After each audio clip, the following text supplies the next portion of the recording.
Early that Sunday morning, my daughter-in-law drove to my house with a special breakfast. She said she had made just for me, but I had to fast for a blood test, so I brought the meal to the hospital for my son after his overnight shift. About an hour later, a terrified scream echoed through the hallway. Doctors and nurses came running from every direction. When I reached the doctor's lounge and saw my son lying motionless beside the empty food container, the world around me seemed to collapse. Thank you for being here. It means everything to me. On revenge. Dad, every voice in the comments matters. So, tell me, where in the world are you watching this? Drop your city or country below. Let's see how far this story has traveled. Note: some elements here are fictional, added for storytelling purposes. Names and settings are coincidental. The message, however, is one worth carrying with you. The doorbell rang at 7:32 on a Sunday morning, and I remember the exact time because I had just checked my watch for the third time, anxious about making my 8:15 appointment at the lab. My name is William Carter. I am 65 years old, a retired structural engineer who spent nearly 4 decades calculating load-bearing capacities, inspecting foundations, and making sure the buildings I worked on didn't collapse on the people inside them. I was good at finding cracks, hairline fractures invisible to the untrained eye, stress points hidden beneath polished surfaces. The bitter irony is that I could spot a flaw in a steel beam from 50 feet away, but I never saw the fractures spreading through my own family until everything came down. My wife Helen passed 5 years ago after a long fight with cancer. Since then, the 2-story house on Birchwood Drive, where we raised our son, had grown so quiet that the tick of the kitchen clock felt like an accusation. I had learned to live with that quiet. I had not learned to like it. I was knotting my tie in the hallway mirror when the bell rang. The face looking back at me was older than I expected, deep lines around the eyes, silver hair that had surrendered the last of its brown, somewhere around Helen's second round of chemo. I straightened my collar and went to the door. Natalie was standing on the front steps. My daughter-in-law was 38 years old, with warm brown eyes and the kind of easy smile that made strangers feel like old friends. She was wearing the cream-colored sweater I had given her 2 Christmases ago. She always wore it when she wanted me to feel appreciated, and it had always worked. In her arms, she balanced a large white insulated container, the kind designed to keep food warm for hours. "Morning, Dad." She smiled, but something about it was off. The smile reached her mouth before it reached her eyes, like a lamp switched on in an empty room. "I hope I'm not too early." "Never too early," I said, stepping back to let her in. "Is Michael with you?" "He's still at the hospital.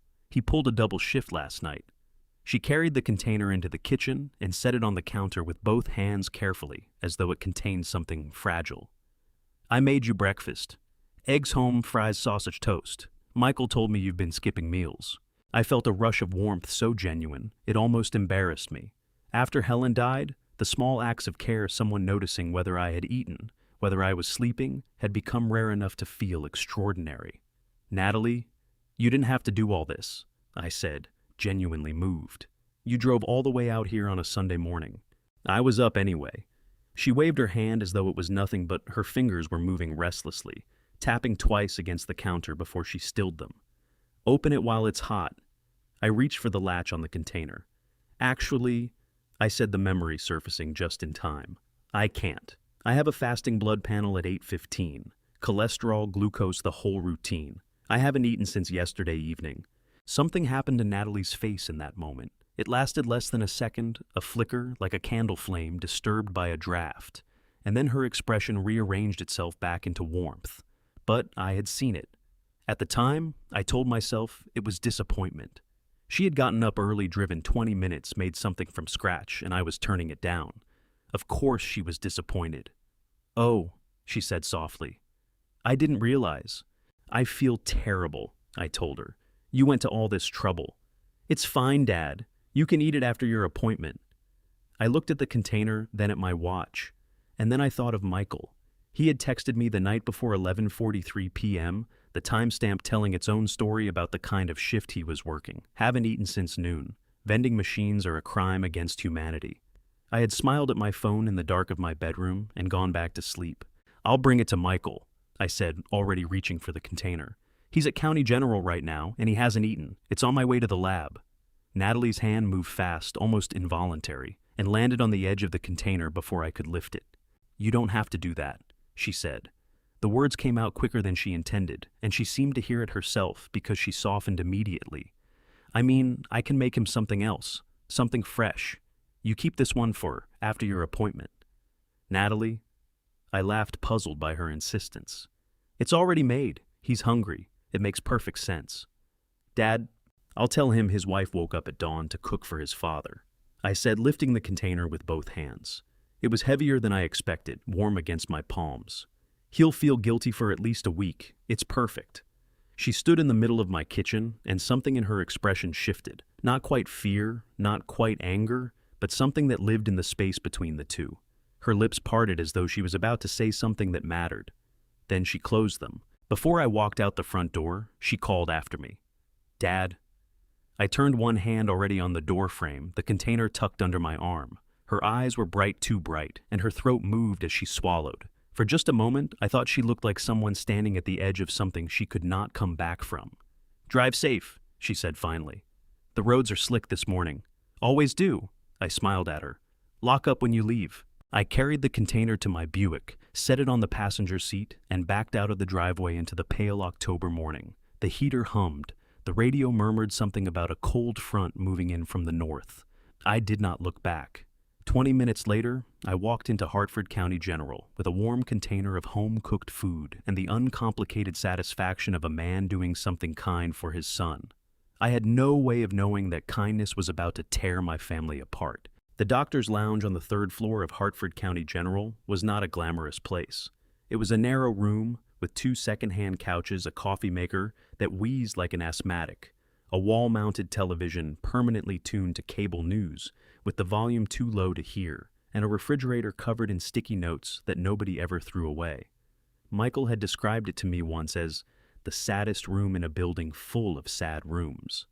But it was where he spent half his life, so I had learned to think of it as his. He was sitting at the small table by the window when I pushed the door open, still in his scrubs, from the night before, his white coat thrown over the back of the chair like a flag of surrender. His dark hair was flattened on one side from wherever he had managed to sleep, and the circles under his eyes had circles of their own.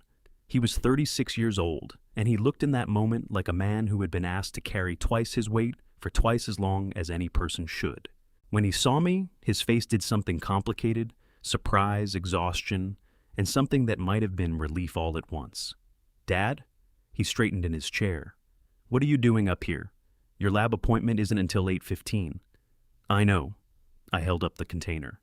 But someone had to make sure you ate.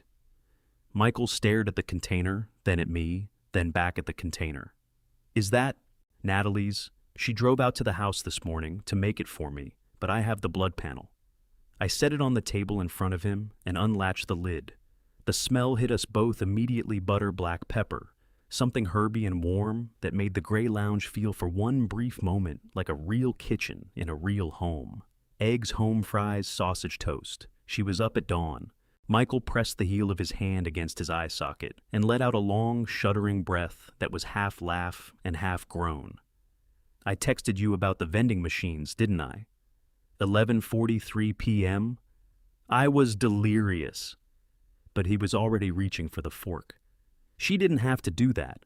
That's what I told her. She didn't listen to me either. I pulled the other chair around and sat across from him, the way I used to sit across from him at the kitchen table on school mornings when he was 10 years old, and convinced that breakfast was optional. Eat before it gets cold. He didn't need persuading. He ate the way men eat when they have been running on caffeine and willpower for 16 hours, with total focus, fork moving steadily, shoulders dropping as the food hit. Between bites, he told me about the night a 61-year-old man brought in by ambulance at 2 a.m., a complicated valve situation, 4 hours in the OR. He told it the way doctors tell those stories, clinically, but not coldly, the weight of it sitting beneath the words rather than in them. How'd it go? I asked. He's in recovery. Michael glanced up from his plate and something moved across his face, pride maybe, or the particular satisfaction of a man who has done the thing he was built to do. His wife was in the waiting room the whole time, 8 hours. She was still holding her rosary when I came out to tell her. My chest tightened in a way I didn't expect. I thought of Helen in waiting rooms, of the particular texture of hospital chairs at 4 a.m. You did good, son, I said. Michael shrugged, but the corner of his mouth turned up. Natalie really did outdo herself with this. He pushed a piece of sausage through the egg yolk and pointed his fork at me. You should tell her that. I will. He finished every last bite, mopped the toast across the bottom of the container, and sat back with the look of a man who had just been granted a small, important mercy. The tension in his jaw had eased. His shoulders had come down from around his ears. Thanks, Dad. He reached across and gripped my forearm for a moment, that Carter version of a hug, the one we had practiced for 36 years, because neither of us had ever quite mastered the other kind. Seriously, this helped. Don't thank me, thank your wife. I left him there, gathered my things, and took the elevator back down to the first floor to check in at the lab. The phlebotomist, a young woman with a ponytail, and the cheerful efficiency of someone who genuinely enjoyed her job, found my vein on the first try, labeled 3 tubes of my blood, and pressed a cotton ball to the crook of my elbow with a small bandage over the top. You're all set, Mr. Carter, she said. Results should be in the portal by tomorrow morning. You can eat and drink normally now. Thank you. I rolled my sleeve back down and stood reaching for my jacket. I was at the vending machine in the first floor corridor, deciding between black coffee and the risk of something that claimed to be a latte, when the overhead speaker crackled to life. The voice was calm. Hospital PA systems are always calm. It is a particular kind of professional calm, the kind trained into people who deliver terrible information regularly enough that urgency must be carefully managed. Code blue, third floor doctor's lounge. Code blue, third floor. The coffee cup slipped from my fingers and hit the linoleum with a hollow plastic sound rolling under the machine. I told myself it meant nothing. Hartford County General had over 400 beds. Code blue calls happened every day in hallways and rooms and elevators all over that building, and almost none of them had anything to do with me. But the doctor's lounge, third floor, where I had just left my son sitting back in his chair with an empty container in front of him, and the color finally coming back into his face. I was running before the thought finished forming, past the vending machines, past the information desk, past a woman with a stroller who called something after me that I didn't hear.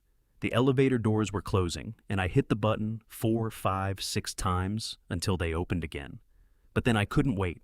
I shoved through the door to the stairwell and took the stairs 2 at a time, my dress shoes slamming against the concrete, my hand burning on the railing. The third floor hallway was already changed.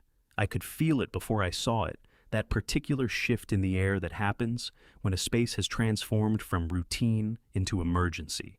2 nurses moved with the focused speed of people who know exactly what they are doing and have no time to explain it. A crash cart was being wheeled from the supply room at the end of the hall. A security guard stepped into my path with both hands raised. Sir, this area is... That's my son. The words came out of me in a voice I didn't recognize. Michael Carter, that's my son in there. The guard hesitated 1 second too, and in that hesitation I pushed past him and reached the doorway of the lounge. Dr. Rebecca Turner was kneeling on the linoleum floor beside my son, her hands locked together over his chest, driving compressions with the mechanical rhythm of someone who has done this more times than she can count. She was a cardiologist, Michael's colleague, a woman I had met at the hospital's fundraiser 2 years ago, and remembered as being precise and unshakable. She was unshakable now. Her face was set, her arms were moving, and she was talking to the nurse across from her in a voice that was absolutely steady. "Come on, Michael," she said between compressions. "Come on." The white container, the one I had carried across the city that morning, warm against my palms filled with Natalie's home-cooked breakfast, was lying on its side beneath the chair. Home fries and egg were scattered across the floor. My son was not moving. The monitor screamed.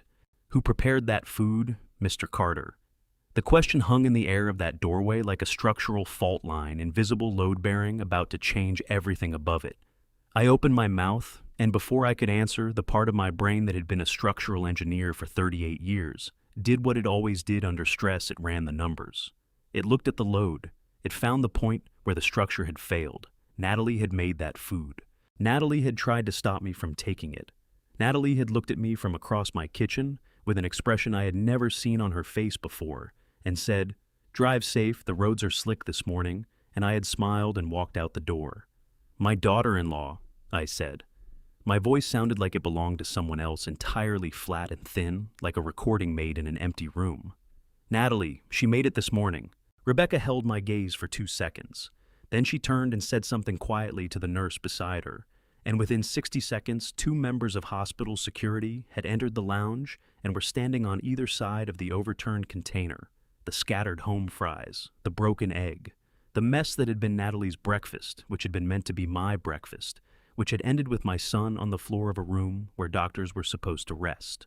Nobody touched the container. Rebecca walked me to a family room down the hall, small beige with a box of tissues on the side table, that had been placed there by someone who understood exactly what this room was used for. She sat across from me and leaned forward with her forearms on her knees, the way people sit when they want you to understand that they are not going anywhere. William. She used my first name without asking, and I was grateful for it in a way I couldn't have explained.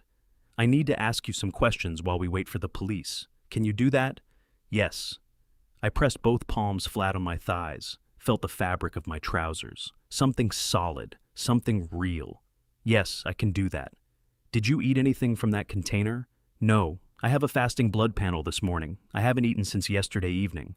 Something moved across Rebecca's face, carefully controlled, but I had been watching people's faces for 65 years, and I caught it. Okay, she said. That's important. I'm going to need you to stay here. Don't leave this floor. The police will want to speak with you. Is he going to be all right? My voice cracked on the last 2 words, and I didn't try to hold it together. Rebecca, is Michael going to be all right? She met my eyes directly the way doctors do when they want you to know they are telling you the truth and not a manageable version of it. His heart is beating. His team is with him. The next several hours are critical, but he is alive right now, and we are doing everything we can. She paused. That has to be enough for right now. Can you hold on to that? Yes, I said. It was not entirely true, but I said it anyway. She left me there with the tissues and the beige walls and the frame print of a lighthouse that someone had hung at eye level in the belief that it was comforting. I stared at it for a long time without seeing it.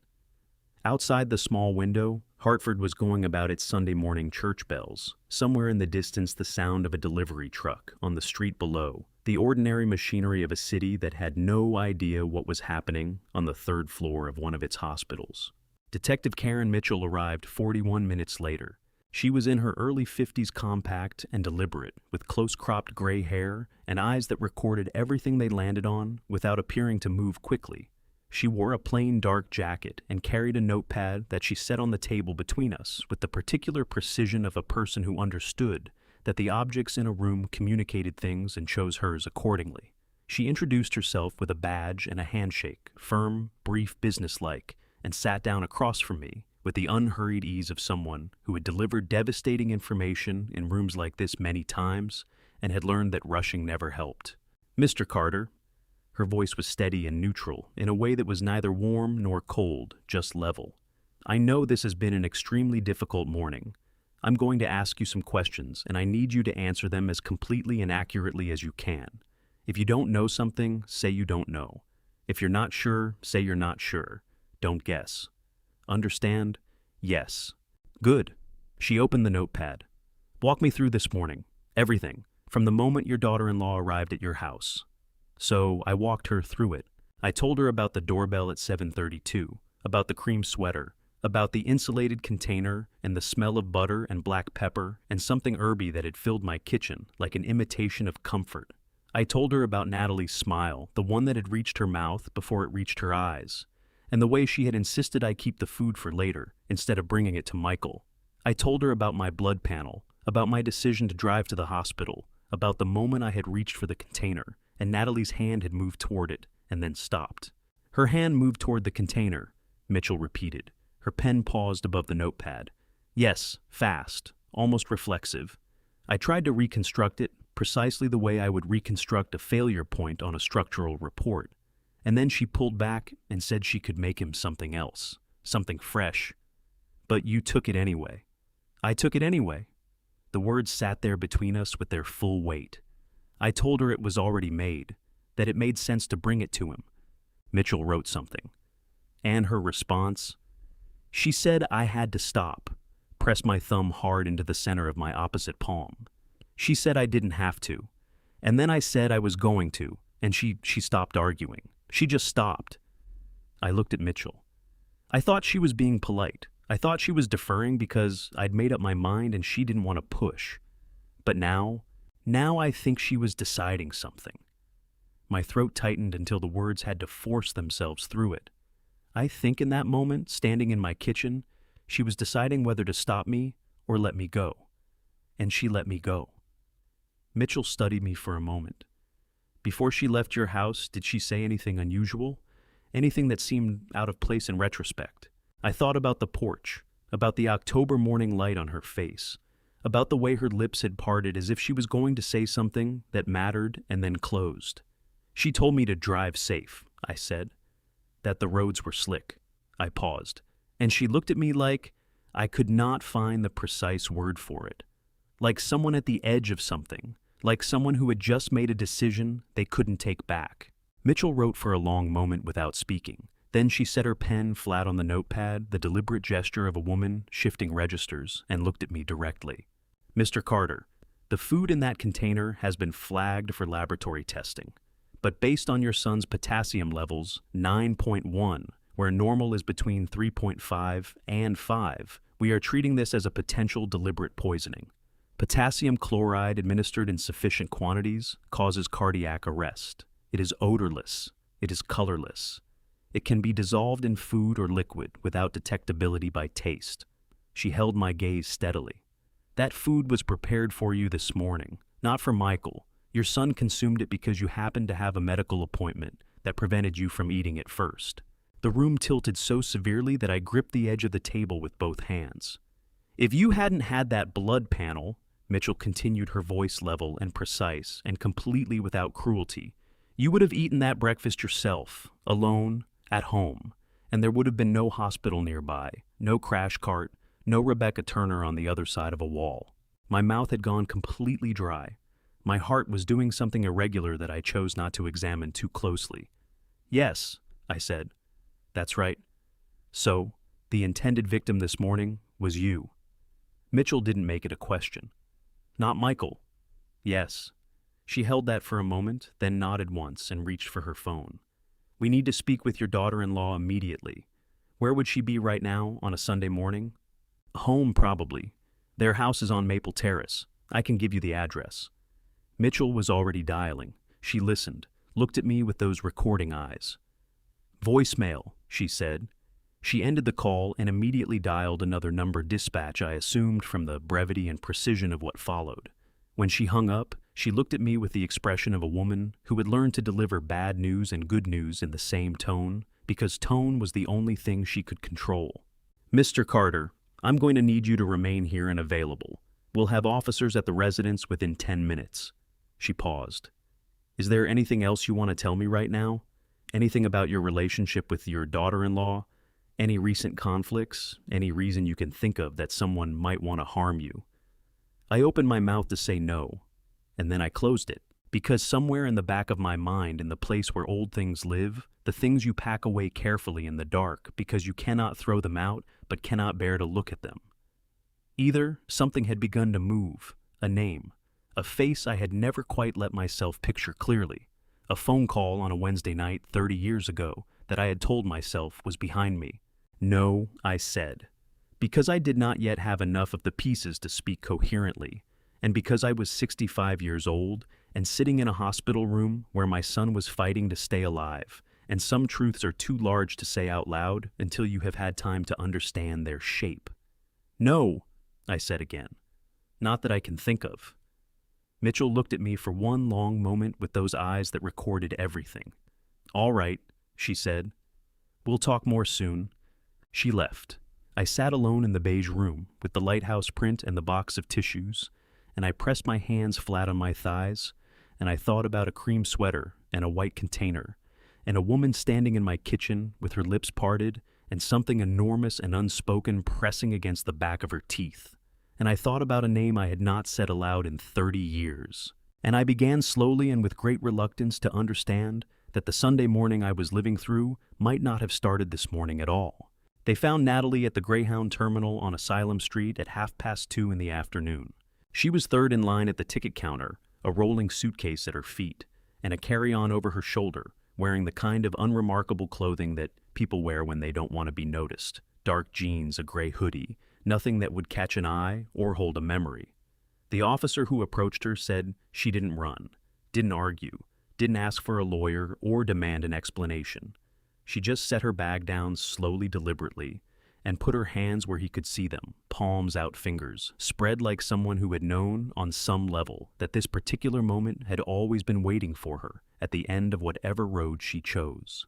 Mitchell called me while I was sitting in the ICU family room with a cup of coffee I hadn't touched going cold between my palms. I had been sitting there for 4 hours. The lighthouse print on the wall had become the most familiar object in my life. "We have her," Mitchell said. Her voice carried the particular flatness of a professional delivering information that is simultaneously good news and the beginning of something much larger and more complicated than good news. "She's being processed now. I'll need you to stay available. We'll have more questions this evening." Where was she going? My voice came out flat and strange, like a recording of myself, played back at the wrong speed. "Chicago, one-way ticket purchased this morning." Mitchell paused, the deliberate pause of a woman choosing her next words with care. "Mr. Carter, when we ran her full name for booking her legal name, the one on her government-issued identification, it came back as Natalie Brooks Spencer." A shorter pause. "Does that name mean anything to you?" The coffee cup slipped in my hands. I caught it, set it on the side table with exaggerated mechanical care, the way you handle objects when your hands have begun shaking badly enough that you don't trust them, and you don't want anyone nearby to see that you don't trust them. Brooks. The name didn't arrive gently. It hit me somewhere below the sternum, in the place where old things live, the things you pack away carefully in the dark over years and decades, because you cannot throw them out, but you absolutely cannot bear to look at them. And so, you construct a life around not looking, and mostly it works right up until the moment it doesn't. I had not said that name aloud in 30 years. I had not let myself think it in nearly as long. I had been in this respect very disciplined, very successful, very certain that the discipline and the success meant the thing was behind me. Sarah Brooks, 32 years old, single mother, safety compliance officer on the Riverside Commerce Center project, the biggest construction job Hartford had seen in a decade. The woman who had tried to stop what happened, the woman nobody had listened to, the woman whose name I had spent 30 years learning not to think about. "Mr. Carter." Mitchell's voice came through the phone, careful and precise. "I asked if that name means anything to you." My throat had closed to the width of a drinking straw. I forced words through it one at a time, the way you force a structural repair through a space that wasn't designed to accommodate it. "Her mother," I said. "Her mother's name was Sarah Brooks." I pressed my free hand flat against my thigh to stop the shaking and failed completely. The tremor ran all the way up to my elbow. I knew her 30 years ago. I knew Sarah Brooks. The silence on Mitchell's end lasted exactly 3 seconds. I counted them, because counting was the only tool I had left. "I think," she said slowly, with the weight of a woman recalibrating everything she thought she understood about a case, "that you and I need to have a much longer conversation than I initially planned." "Yes," I said. "I think so too." After we hung up, I set the phone on the side table beside the cold coffee and sat very still in the beige family room and let the full shape of it assemble itself in front of me, whether I wanted it to or not. Natalie Brooks Spencer. She had sat at my Thanksgiving table and complimented Helen's stuffing with enough specific enthusiasm that Helen had written the recipe down for her on a note card and pressed it into her hands like a gift. She had held Helen's hand at the hospice in the last weeks, sat beside her for hours sometimes when Michael was working, and I needed to sleep, and I had been grateful for it, in the way you are grateful for things that cost someone something. She had called me Dad for 4 years, with a warmth that had felt every single time so completely genuine that I had never once questioned it, and her mother was Sarah Brooks, the woman whose safety report I had dismissed without reading. The woman who had called my house in the dark of a Wednesday night, with her voice already fracturing, begging me to look at the evidence, not to believe her, just to look. And I had told her that the evidence was clear, that fighting would only make things worse, that the best thing she could do was cooperate with the investigation and think about what was best for her daughter. 2 days after that phone call, Sarah Brooks was arrested. 3 years after that, she was dead. Cardiac arrest, the record said. She was 35. Her daughter had been 10 years old. And that daughter, the 7-year-old who used to put her mother's slippers by the front door every night, because she believed the small ritual would guarantee her mother's safe return, had grown up, changed her name, tracked me across 30 years, and walked into my son's life with a plan. My son was 40 feet away, with electrodes taped to his chest and machines breathing rhythm into a heart that had stopped, because I had carried a breakfast container through a hospital corridor on a Sunday morning, thinking I was being a good father. He had nearly died because of a debt I had incurred 30 years ago and never paid. Not because of Natalie, because of me. I pressed both hands over my face and held them there, and the sound that came out of me was not crying exactly. It had none of crying's release. It was something older and uglier and more structural than crying, the sound a building makes in the moment before a load-bearing element fails, when all the stress that has been distributed invisibly across an entire system finally finds its single point of concentration. It was 30 years of certainty cracking open all at once, and I sat alone in that beige room with the lighthouse print and the untouched coffee, and I let it crack because there was nothing else to do, and because it had been going to crack eventually, and because some things cannot be held up forever, no matter how carefully you have built the supports around them. The coffee was completely cold. Outside the window, Hartford was going about its Sunday afternoon, indifferent and intact, having no idea at all. To understand what Natalie Spencer had walked into my family to do, you have to go back 30 years, to a construction site in October, to a man I trusted with my life, and to a woman I failed with mine. The Riverside Commerce Center was the largest project Hartford had seen in a decade. 12 stories of glass and steel on the edge of the downtown corridor, the kind of building that gets photographed for architectural magazines and named in mayoral speeches. Charles Harrington was the general contractor. I was the structural engineer of record, which meant my signature was on every load calculation, every beam specification, every foundation approval. My name was on that building, the way a parent's name is on a child, completely irrevocably. Charles and I had been friends since our freshman year at UConn. We had shared a dormitory room, stood in each other's weddings, built our careers in the same city for 40 years. If you had asked me then to name one person on earth I was certain of, I would have said Charles Harrington without hesitation. Helen worked in the project office that year, handling administrative contracts. It was how we managed the lean months she was organized and efficient, and the extra income meant we could put money aside for Michael's college fund. He was 5 years old that autumn, just starting kindergarten, coming home every day with crayon drawings that Helen taped to the refrigerator with the seriousness of a curator hanging museum pieces. Sarah Brooks was the site's safety compliance officer. She was 32, a single mother, and she had a reputation on the job that made some of the crew uncomfortable. She filed reports, she asked hard questions. She did not accept explanations that didn't hold up under scrutiny. 2 weeks before the accident, she submitted a formal complaint flagging the 6th floor steel as substandard. She had the mill certificates, the delivery receipts, the measurements. Her report said, "Stop construction until the material is replaced." The report was buried. I never saw it. On a Tuesday morning in October, the 6th floor's eastern section came down. The sound witnesses said was like a thunderclap from inside the building, a single massive concussion, followed by the grinding cascade of steel and concrete through the floors below. 3 men died, 2 of them were in their 20s, 7 others were pulled from the debris with injuries that would follow them for the rest of their lives. The investigation moved fast and brutal, the way investigations move when 3 people are dead and a city is watching. Within days, a document surfaced, a sign-off sheet approving the 6th floor steel as code compliant. It bore Sarah Brooks's signature. Sarah said the signature was forged. She said her original report, the one demanding a work stoppage, had been removed from the file and replaced.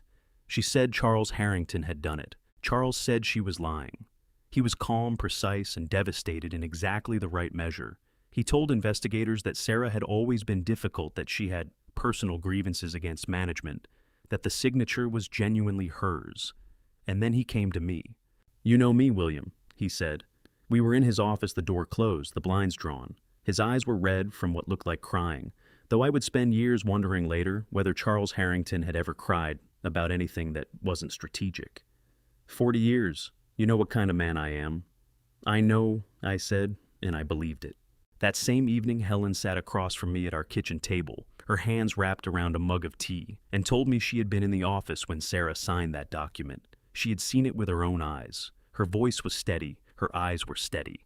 I had no reason, not one single reason, to doubt her, so I didn't. What I didn't know What I could not have imagined sitting at that kitchen table while Michael slept upstairs with his kindergarten drawings on the refrigerator was that Helen was terrified that Charles had gone to her first before he came to me, that he had laid out for her in quiet and specific terms exactly what would happen to our family if she didn't say what he needed her to say. I didn't know any of that. I only knew what she told me, and what she told me I believed. She called at 10 o'clock on a Wednesday night in October of 1993. I remember the sound of the phone, our old landline, the one mounted on the kitchen wall, with a ring loud enough to wake Michael 2 floors up, if we weren't careful. Helen had already gone to bed.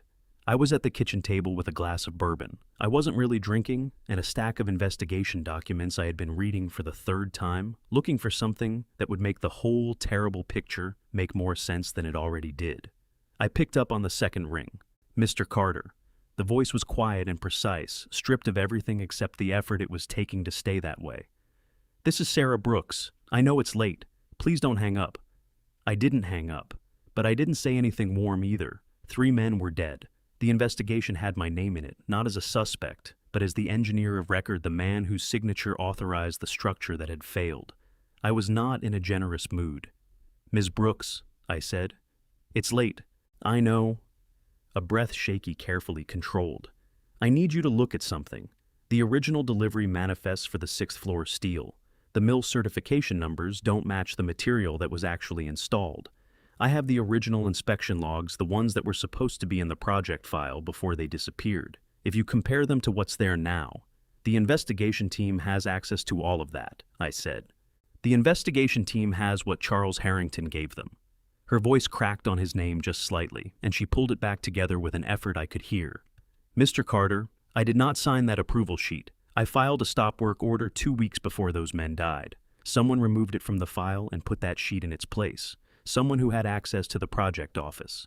I thought of Helen, steady hands, steady eyes telling me exactly what she had seen. "Ms. Brooks, I have a daughter." The words came out faster now, the careful control starting to fray at the edges. "She's 7 years old. Her name is Natalie, and she still puts my slippers by the front door every night because she thinks it means I'll definitely come home." A sound that was almost a laugh but wasn't. "I need you to look at those manifests. I need one person in that room to ask one honest question before they decide my career and my freedom are the price for what Charles Harrington did." Something moved in my chest, not quite doubt, but a precursor to it, a tremor in the foundation. I pushed it down. 3 men were dead. Charles was my oldest friend. Helen had seen what she had seen. And Sarah Brooks was a woman facing serious criminal charges with every reason in the world to construct a story that pointed somewhere else. "Ms. Brooks," I said, and my voice came out harder than I intended, because I was afraid of the tremor and I didn't understand why. "The evidence is clear. Fighting this is only going to make things worse for you. If there is any part of you that understands what happened on that site, the best thing, the honest thing, is to cooperate with the investigation." "I am being honest." Her voice dropped to something raw and desperate. "Mr. Carter, please. I'm not asking you to take my word. I'm asking you to look. That's all. Just look." "I think you should speak with your attorney," I said. "I can't help you." A long pause, long enough that I thought she might have hung up. Then very quietly, "I see." 2 words, flat and final, like a door closing. She hung up. I stood in my kitchen with the receiver in my hand, listening to the dial tone, telling myself I had done the right thing. That I had been firm and fair. That an innocent man, Charles, deserved someone in his corner just as much as she believed she did. 2 days later, Sarah Brooks was arrested. 3 years after that, in 1996, she died in a Connecticut State Correctional Facility. Cardiac arrest, the records said. She was 35 years old. Her daughter was 10. Sitting in that ICU family room 30 years later, with Mitchell's card on the table beside me and my son's heartbeat visible on a monitor 40 feet away, I finally heard what I had been too certain to hear that night. She hadn't been asking me to believe her. She had been asking me to look. Those were not the same thing, and I had been too proud, too frightened, and too convinced of my own judgment to understand the difference. Before I show you what the police found inside Natalie's secret apartment, the photographs, the files, the notebook she had been filling for years, I need to know you're still with me. Drop a 7 in the comments right now. That's all, just a 7. So I know you're here, and so I know this story is reaching you the way it needs to. A note: this story contains fictional elements woven in for reflection and storytelling. If that's not something you want to continue with, this is a good moment to step away, no judgment at all. But if you're staying, keep watching.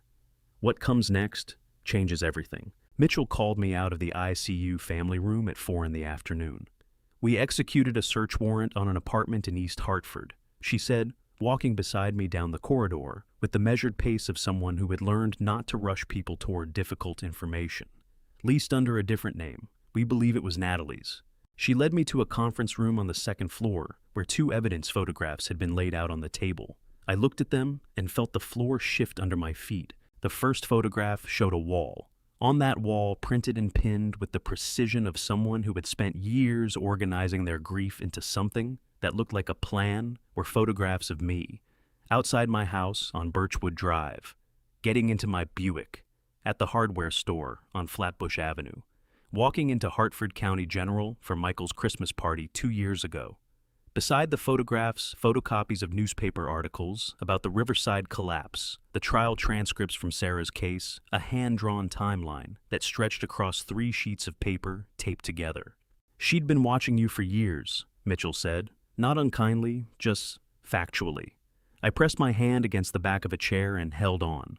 The second photograph showed a notebook, its cover worn soft, with handling the pages dense with handwriting that shifted over time, early entries in a tight, controlled script, later ones looser, faster, as though the hand behind them had changed. We haven't finished processing it, Mitchell said, but I want you to see something. She slid a printed transcript across the table.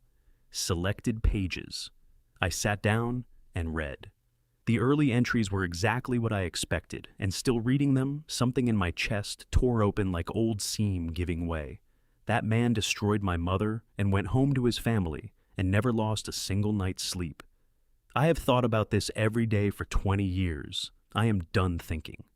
Further in, after she had met Michael, he laughed at something I said tonight, and I had to go to the bathroom and sit on the floor for 10 minutes because I couldn't let him see my face. This is not what was supposed to happen. None of this is what was supposed to happen. And later, still the entry that made my throat close completely. I sat next to her today for almost 2 hours. She doesn't know who I am. She held my hand and told me Michael was lucky to have found someone kind. She said she wished she'd been a better person when she was younger. I don't know what to do with that. I don't know what to do with any of this.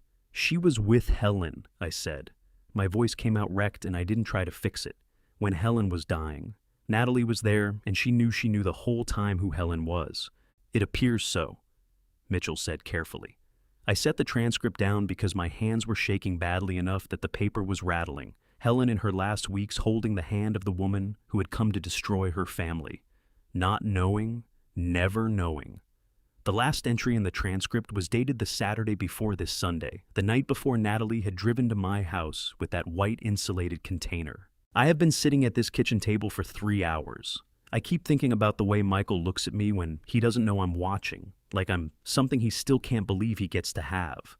I have started this so many times. I have stopped it so many times. But then I think about her voice on the phone the last time we talked, and I think about the slippers by the door, and I think if I stop now, who will remember her? If not me, who I read it twice. Then I set it down. She loved him, I said. It wasn't a question.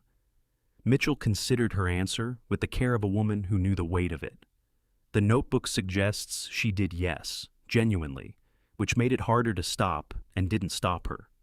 I stared at the photograph on the wall, my own face printed and pinned, watched and tracked through years of ordinary Sundays, and I felt something I had not expected to feel, not rage, grief, for a 7-year-old girl who had put her mother's slippers by the door every night and grown up into a woman who could not find a single person willing to carry the weight of that loss with her. What happens now? I asked. Mitchell gathered the photographs. Now, she said, we build the case, and you go back upstairs and sit with your son. The second day was the hardest.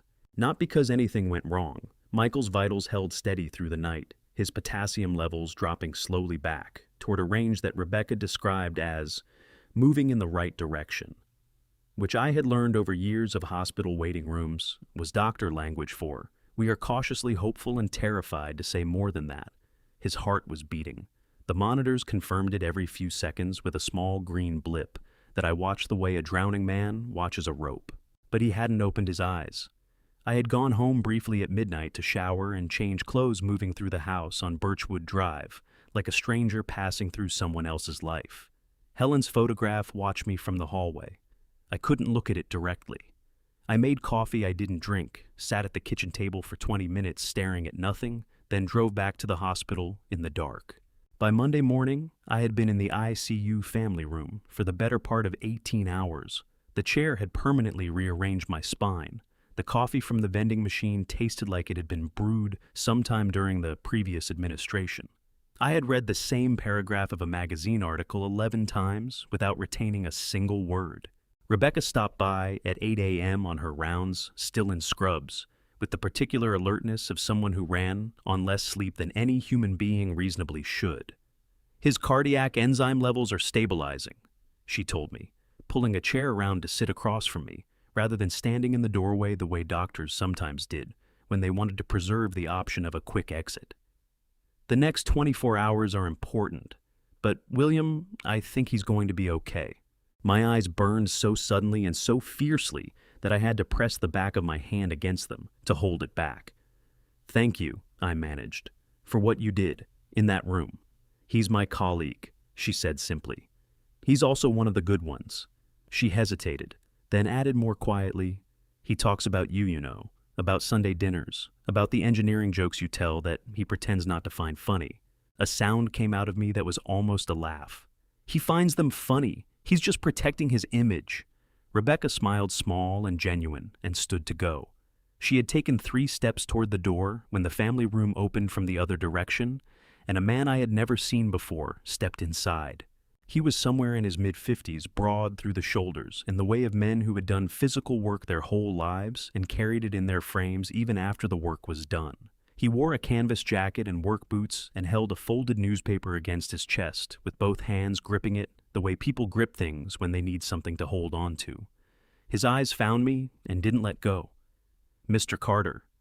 His voice was low and rough, like gravel shifting. "William Carter." "Yes." "My name is Frank Delgado." He didn't move further into the room, stood in the doorway as though he hadn't yet decided whether he had the right to come in. "I worked the Riverside site in '93.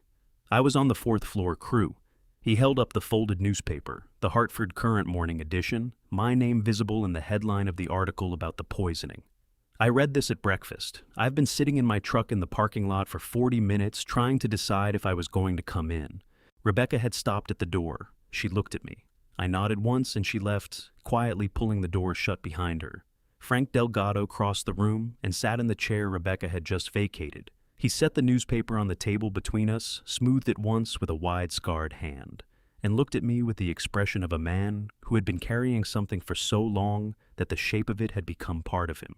"I saw Charles Harrington change those documents," he said, "the day after the collapse. I was in the site office returning equipment when I heard him and your wife talking. I stopped outside the door." His jaw tightened. "I heard enough to know what was happening, what he was asking her to do, what he was threatening." My heart slammed against my ribs. "You heard that conversation?" "Yes, sir." Frank's hands were pressed flat on his thighs now, and I could see that they were trembling. "I was 22 years old. My wife was 8 months pregnant with our first. I'd just started with the crew 6 weeks before.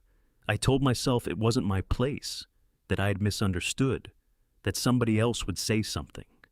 He stopped, swallowed hard. "Nobody did, and I kept not saying it. Every year I kept thinking I'd find the right time, and then another year would go by." The room was very still. 30 years, I said. 30 years. Frank looked at his hands. "I am sorry, Mr. Carter. I know that doesn't do a damn thing for anybody, but I am so sorry. And I'll tell the police everything I heard. Everything. Whatever they need." I looked at this man, this stranger who had driven to a hospital parking lot and sat in his truck for 40 minutes, working up the courage to walk through a door.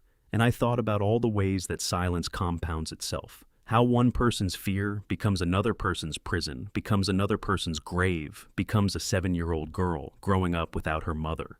"Thank you for coming in," I said. My voice was rough. "It took courage." Frank shook his head hard like the word didn't fit. No, it didn't, he said. Courage would have been 30 years ago. Before either of us could say anything else, the door opened. A nurse leaned in her face, carrying the particular expression of someone delivering news they know has been waited for. "Mr. Carter," she said. "He's awake." He looked smaller in that bed. That was the first thing I'd noticed. Not the monitors, not the IV lines, not the electrodes still taped to his chest. Just how small my son looked against all that white. Michael was 6 feet tall and had his mother's build, broad shoulders, strong hands. But lying there in the half-light of the ICU, he looked the way he had looked at 7 years old when he had his tonsils out. And I sat beside his hospital bed, reading comic books aloud until he fell asleep. His eyes were open. That was what mattered. His eyes were open, and they found me the moment I stepped through the door. "Hey, Dad!" His voice was wrecked, scraped raw, barely above a whisper, but it was his voice, and the sound of it hit me somewhere so deep that I had to grip the doorframe to stay upright. "Hey, son." I crossed the room and pulled the chair close to his bed and sat down. I took his hand. His fingers were cold, and they closed around mine slowly, like someone relearning emotion. "How do you feel?" Like my heart stopped. A pause. Apparently because it did. Apparently. He tried to smile. It was a pale version of his real smile, but it was there. Then it faded. "Where's Natalie?" he asked. The question landed between us like something dropped from a great height. I had known it was coming. I had been preparing for it since the moment Frank Delgado had left the family room. I had not found a single arrangement of words that made it easier to say. "She's been arrested," I said. Michael's hand tightened on mine. His eyes, already red-rimmed from the oxygen tubes, filled in a way that he fought hard against and lost. "What?" "The food. The potassium chloride in the food, it was deliberate. She put it there." I kept my voice as steady as I could, which was not very steady at all. "She's been charged with attempted murder, Michael." He turned his face toward the window. His chest rose and fell with the careful deliberation of a man keeping himself from falling apart through sheer mechanical effort.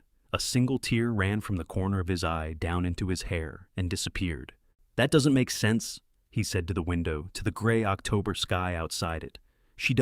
Natalie doesn't." He stopped, started again. "Why," so I told him. I told him about Sarah Brooks, about Riverside, about the report that disappeared and the steel that wasn't grayed and the 3 men who died on a Tuesday morning in 1993. I told him about Charles Harrington and what Charles had done and what he had threatened. I told him about Helen, about what his mother had done and why, and the 30 years she had carried it. I told him about the phone call I had made the night before Sarah's arrest, about the things I had said to a frightened woman in the dark and what she had said back and what had happened 2 days later. I told him all of it. He listened without moving. His hand stayed in mine, but went slack the way hands go when the person they belong to has gone somewhere inside themselves that is very far away. When I finished, the room was quiet except for the soft, insistent beeping of the cardiac monitor. Then Michael slowly withdrew his hand from mine. Not angrily, not with force, just withdrew it, laid it flat on the blanket beside him. And the absence of it was the loudest thing I had ever heard. "You've known about Mom for 5 years, he said. His voice was very quiet and very precise. "Since she told you on her deathbed, and you never said a word to me. I was trying to find proof before that 5 years, Dad." He turned to look at me then, and what was in his face was not rage. It was something quieter and more damaging than rage.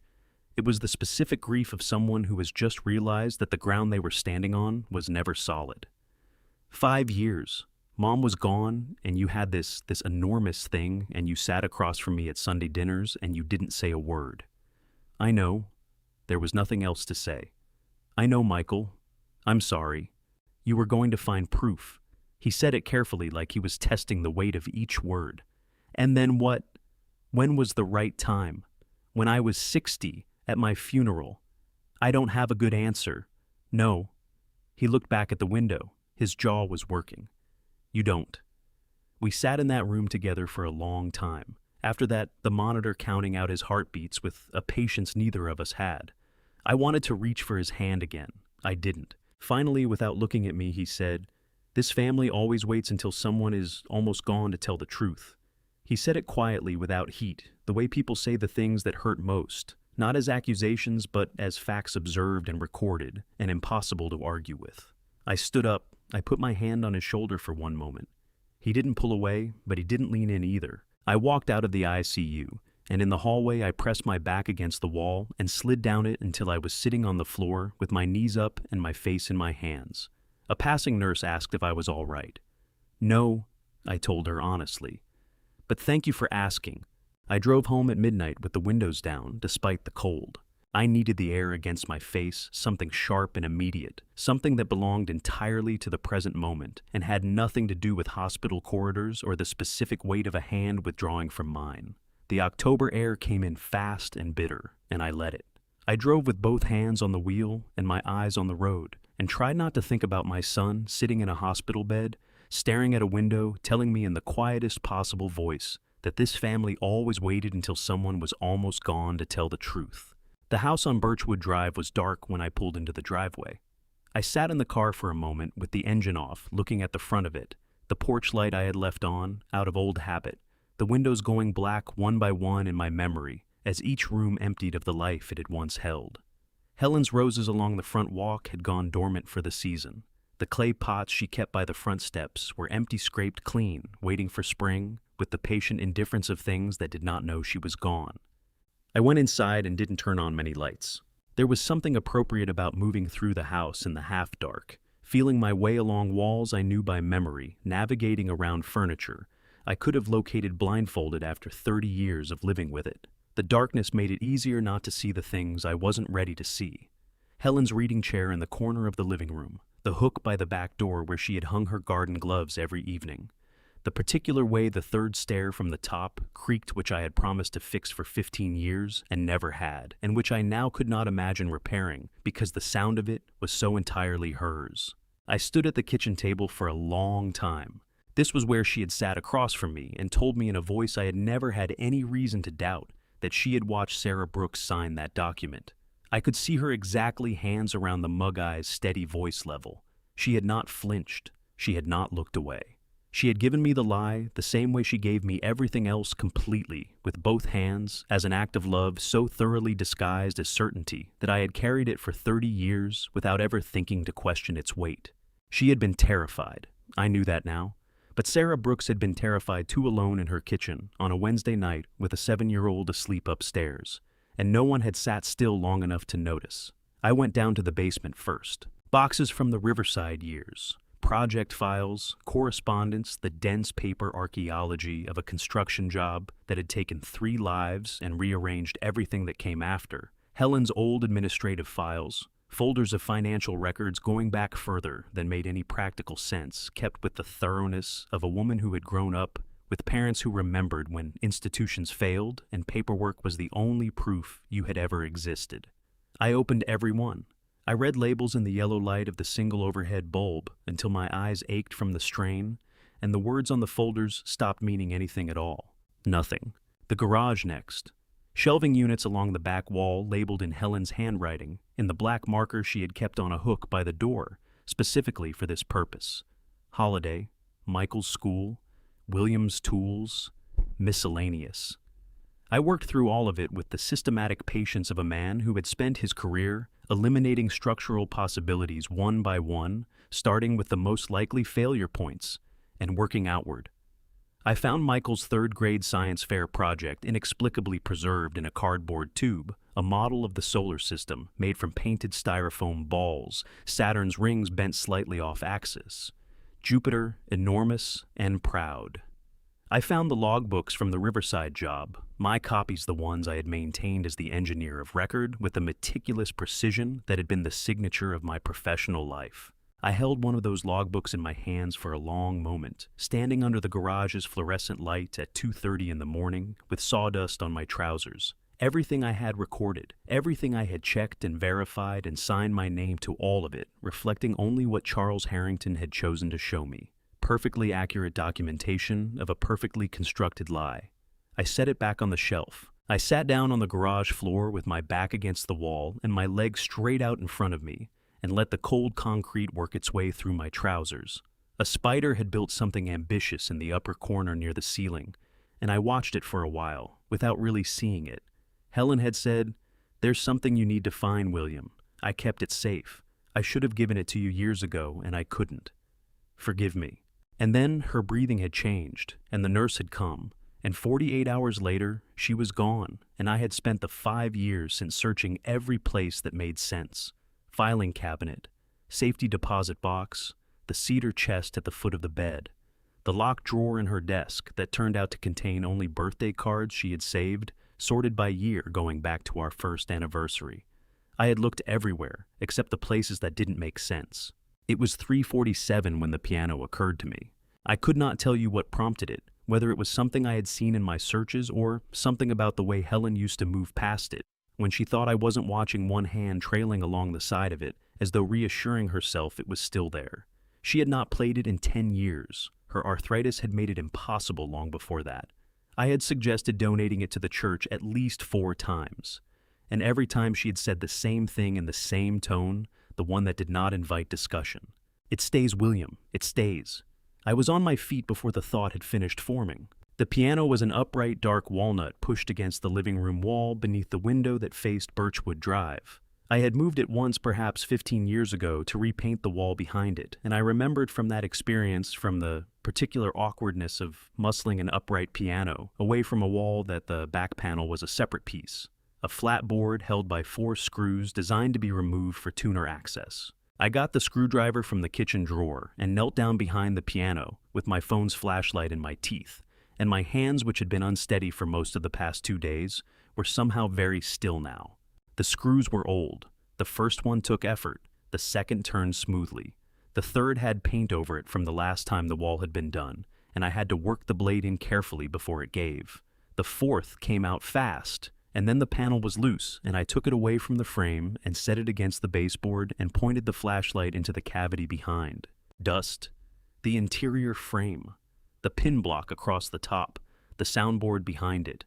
The strings running in their diagonal rows in the dimness. And in the lower left corner, tucked against the interior frame, where the shadow was deepest secured to the wood, with tape that had gone the color of old bone, a padded envelope sealed with my name written on the front, in Helen's handwriting.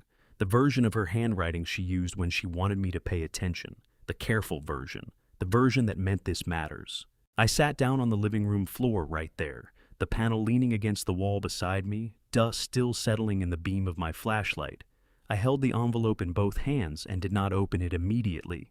30 years. She had kept whatever was inside for 30 years, and it had waited here through every season, every Christmas morning, every evening. I had sat in the next room, reading while she sat in her chair, pretending to watch television, and actually, I understood now, carrying a weight I had never once thought to ask her about. "Okay, Helen," I said aloud to the empty room, to the photograph of her on the mantel that I could just see from where I was sitting on the floor, her face caught in a moment of uncomplicated happiness, a summer afternoon in the garden before everything. My voice cracked on her name, and I let it crack and did not try to hold it together because there was no one here to hold it together for. Okay, I found it. Inside a small key on a metal ring, tagged with First County Bank's logo, a letter handwritten folded in thirds my name on the front, and a cassette tape, the small kind, the kind that fit in a handheld recorder, sealed inside a Ziploc bag, the bag tucked inside a small plastic case with a snap lid, the whole thing preserved with the careful deliberateness of a woman who had understood 30 years ago that whatever was on it needed to survive long enough to be heard. On the label in Helen's handwriting, a date and a name, Charles October 17th, 1993. Before I tell you what was hidden inside Helen's piano, for 30 years before I play you what I heard on that tape, I want to ask you something. Do you think Helen was a good person who made a terrible choice, or something else entirely? Drop Helen or guilty in the comments. I'll read every single one, and I think your answer might change after you hear what comes next. This story carries fictional elements shaped for education and reflection. Names, places, and details are not intended to represent any real person or event, but the truth at the heart of it. That part will stay with you. I found the cassette player in a box at the back of the garage shelf, buried under a rain poncho, and a car manual for a vehicle I no longer owned. It was a small handheld recorder, the kind that reporters used to carry in the 90s, with a built-in speaker and a volume dial, worn smooth from use. Helen had used it for dictating grocery lists and household notes during the years when she managed 3 projects simultaneously and couldn't always stop to write things down. I checked the batteries. Dead. I found replacements in the kitchen junk drawer, the one household drawer that exists in every American home and functions as a graveyard for orphaned objects, and I loaded them with hands that were steadier than I expected. Or maybe I had simply passed through the threshold of fear into something on the other side of it, something that felt almost like calm, but wasn't. I sat down at the kitchen table, the same table, the one where Helen had looked at me with steady eyes and told me what I needed to hear to keep our family safe. I pressed play, static first, then the sound of a room, the ambient hiss of an interior space, a chair shifting someone's breath, and then Charles Harrington's voice, and I had to close my eyes because it was so exactly so. Precisely so, unbearably the voice of the man I had known for 40 years that for one disorienting moment I forgot he had been dead for 10. Helen. His voice was quiet and reasonable, the voice he used in board meetings when he wanted something and intended to get it. I'm going to say this once and I need you to hear me clearly. Can you do that? Helen's voice, when it came, was younger than I remembered it, thinner, stripped of the warmth it usually carried. Yes. William's signature is on every structural approval for that building. Every load calculation, every foundation, sign-off, every beam specification. The investigators are going to start asking questions about the engineer of record. A pause, brief and precise, timed the way Charles timed everything. If Sarah Brooks is believed, if anyone starts seriously looking at who actually had access to that project file, they're going to find William's name on things, and they're going to ask him to explain them. William didn't know about the steel, Helen said. Her voice was trembling now, vibrating with the effort of holding itself together. He had nothing to do with... I know that. Charles's voice didn't change temperature by a single degree. But you know how these things work, Helen. It doesn't matter what he knew. It matters what can be proven and what can be implied. A good prosecutor can build a narrative out of a signature and a timeline, and William would spend the next 3 years in a courtroom explaining himself. Another pause. Michael is 5 years old. Helen made a sound, small and involuntary, the sound of someone who has just been shown exactly where they are most vulnerable and understands with complete clarity that the person showing them knows it too. All I need, Charles said, is for you to tell them what you saw. You were in that office. You had access to those files. If you say you watched Sarah Brooks sign that approval sheet, that's enough. That's all it takes. One sentence, Helen, and this goes away. A long stretch of silence on the tape, long enough that I thought the recording might have ended. Then Helen's voice barely above a whisper, with a break running through the middle of it like a crack through load-bearing concrete. And if I don't, then I tell the investigators that William asked me to use that steel supplier, that he approved the substitution verbally off the record to keep the project under budget. Charles's voice was almost gentle. I don't want to do that, Helen. I genuinely don't, but I need you to understand that I will. The silence that followed lasted 4 seconds. I counted them. Then Helen said, "Okay." One word, hollow as an empty room. The tape ran another 30 seconds of ambient sound and then clicked off. I sat at that kitchen table until the sky outside the window began to go from black to the particular dark blue that comes just before dawn. I did not move. I did not reach for anything. I simply sat with what I had just heard and let it take up the space it had always deserved and never been given. Helen had not lied to protect herself. She had lied because a man she had trusted had held our 5-year-old son over her head like a blade and told her to choose. And she had chosen us. And Sarah Brooks had died for it. And I had spent 30 years using that lie as a foundation without ever knowing what it was built on. My throat ached with something I didn't have a word for. Not grief exactly, not rage exactly, but some compound of both that felt like what you might feel if you discovered that the building you'd been living in, your entire adult life, had been quietly failing at its core for decades, and that the only reason you were still standing was because someone you loved had been holding it up with their bare hands the entire time. I picked up my phone and called Leonard Cooper at 5:45 in the morning. He answered on the second ring because Leonard had always answered on the second ring in 30 years of knowing him regardless of the hour. William. His voice was alert, careful, already reading the temperature of the call from the sound of my breathing. "Talk to me." "I need you to come with me to a bank," I said. "First County. when they open. I looked at the cassette player on the table at the tape inside it, at the small labeled square of Helen's handwriting. I found what I've been looking for, and I need a witness when I hand it over. Leonard Cooper arrived at my door at 7:15 with 2 cups of coffee from the place on Farmington Avenue and the expression of a man who had spent the drive over preparing himself for whatever this was going to be. He was 66 years old, trim and deliberate with silver hair. He kept short and a habit of listening that I had always valued above any other quality in a lawyer or a friend. He had handled Helen's estate, drafted my will, sat beside me at Helen's funeral in the 3rd pew on the left, and not said a word for the entire service because he understood without being told that I didn't need words. He handed me the coffee, looked at the cassette player on the kitchen table, looked at the padded envelope beside it and the small key with the bank tag. "Tell me," he said. So I did. I told him everything: Frank Delgado, the notebook, the piano, the tape. I played him 30 seconds of Charles's voice on the recorder, just enough for him to understand what it was, and I watched his face do something complicated and controlled before it settled back into the careful neutrality he used when he was thinking hard.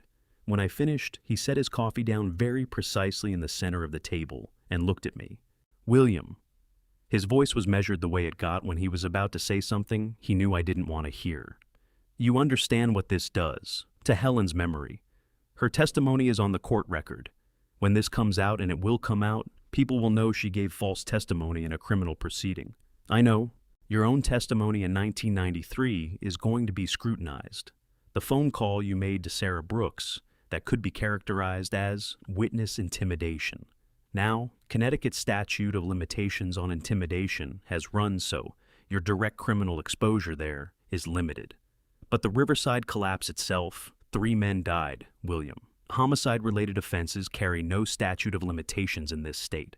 The DA will need to assess whether what Charles did rises to that level." He paused. "And under the discovery rule, the victims' families may now have standing to go after the Harrington estate in civil court, since the fraud was deliberately concealed until this evidence surfaced." "Leonard." I said his name quietly and he stopped. "I've spent 30 years standing on a reputation that was built on a dead woman's life." I looked at the cassette player at the tape inside it, with Helen's handwriting on the label, at the key to a safety deposit box that had been waiting for me for 5 years in a bank 3 miles from my house. "I don't want one more day of it, not one." Leonard studied me for a long moment, the kind of look he reserved for clients who had made up their minds past the point where he could usefully argue. "All right," he said. He picked up his coffee. "Then, let's go open a box." First County Bank opened at 9. The branch manager, a young woman named Patricia, who treated the whole thing with the brisk professionalism of someone who processed unusual requests regularly and had learned not to speculate, led us to the vault and left us alone. The box was deeper than I expected. Helen had packed it with the thoroughness of a woman who understood that the things inside needed to outlast her. Sarah Brooks's original stop work report, signed and dated 2 weeks before the collapse, every page bearing her meticulous notations in red ink. The mill certification discrepancy report showing that the steel delivered to the Riverside site didn't match the grade specified numbers, that didn't lie written in the language of materials, science that I understood, as well as my own name. A letter from Charles to Helen, handwritten, laying out his threat in terms so explicit that reading it made my jaw ache from clenching. And a second tape, a backup Helen. Being Helen because she had never trusted a single copy of anything important. Leonard photographed everything on his phone before we touched any of it. Then he bagged each item individually in the clear plastic sleeves he had brought in his briefcase because Leonard Cooper had also apparently spent the drive over preparing for exactly this. "She documented everything," he said almost to himself. "She kept all of it. She was thorough," I said. "She always was." He called DA Michelle Rogers from the parking lot while I sat on a bench outside the bank entrance and watched Hartford wake up. Around me commuters, a woman walking a dog, a teenager on a bicycle. The whole ordinary machinery of a Tuesday morning proceeding without any awareness of what had just been unlocked 3 feet underground. Rogers called back in 11 minutes. I heard Leonard's side of the conversation. Yes, physical evidence, yes, directly relevant to an active case, yes, chain of custody intact. Yes, his client was prepared to make a full voluntary statement. When he hung up, he sat down on the bench beside me. "She wants to meet this afternoon," he said. She's also going to refer the Harrington estate to the civil division. The construction company is dissolved, but Charles had assets there, maybe something there for the families of the men who died. I hadn't thought about the 3 men in the past few days, their families, the people who had been carrying this from the other direction for 30 years, without any of the information that had been sitting in a piano in my living room. The thought hit me so hard that I had to press my hand flat against my sternum. "Set up the meeting," I said. Leonard nodded. He didn't say, "Are you sure?" or "You don't have to do this," or any of the things a lawyer might reasonably say to a client about to voluntarily hand prosecutors the tools to dismantle his own family's legacy. He knew me well enough to know that the time for those questions had passed. He just said, "All right, William," and reached over and gripped my shoulder once the way men of our generation expressed the things that didn't have easy words. I sat on that bench for another few minutes after he went to bring the car around. The morning had turned bright and cold, the October light sharp-edged and relentless, the way it gets in New England when the season has finally committed to itself. Somewhere across the city, Michael was lying in a hospital bed, with a heart that had been stopped and restarted by the weight of something I had set in motion 30 years ago. Somewhere else, a woman named Natalie Spencer was sitting in a holding cell with the face of a daughter and the history of a war. And somewhere in a cemetery I had visited every year on the same date, without quite letting myself think about why Sarah Brooks had been waiting a long time for someone to say out loud that she had been right. I was 30 years late, but I was going to say it.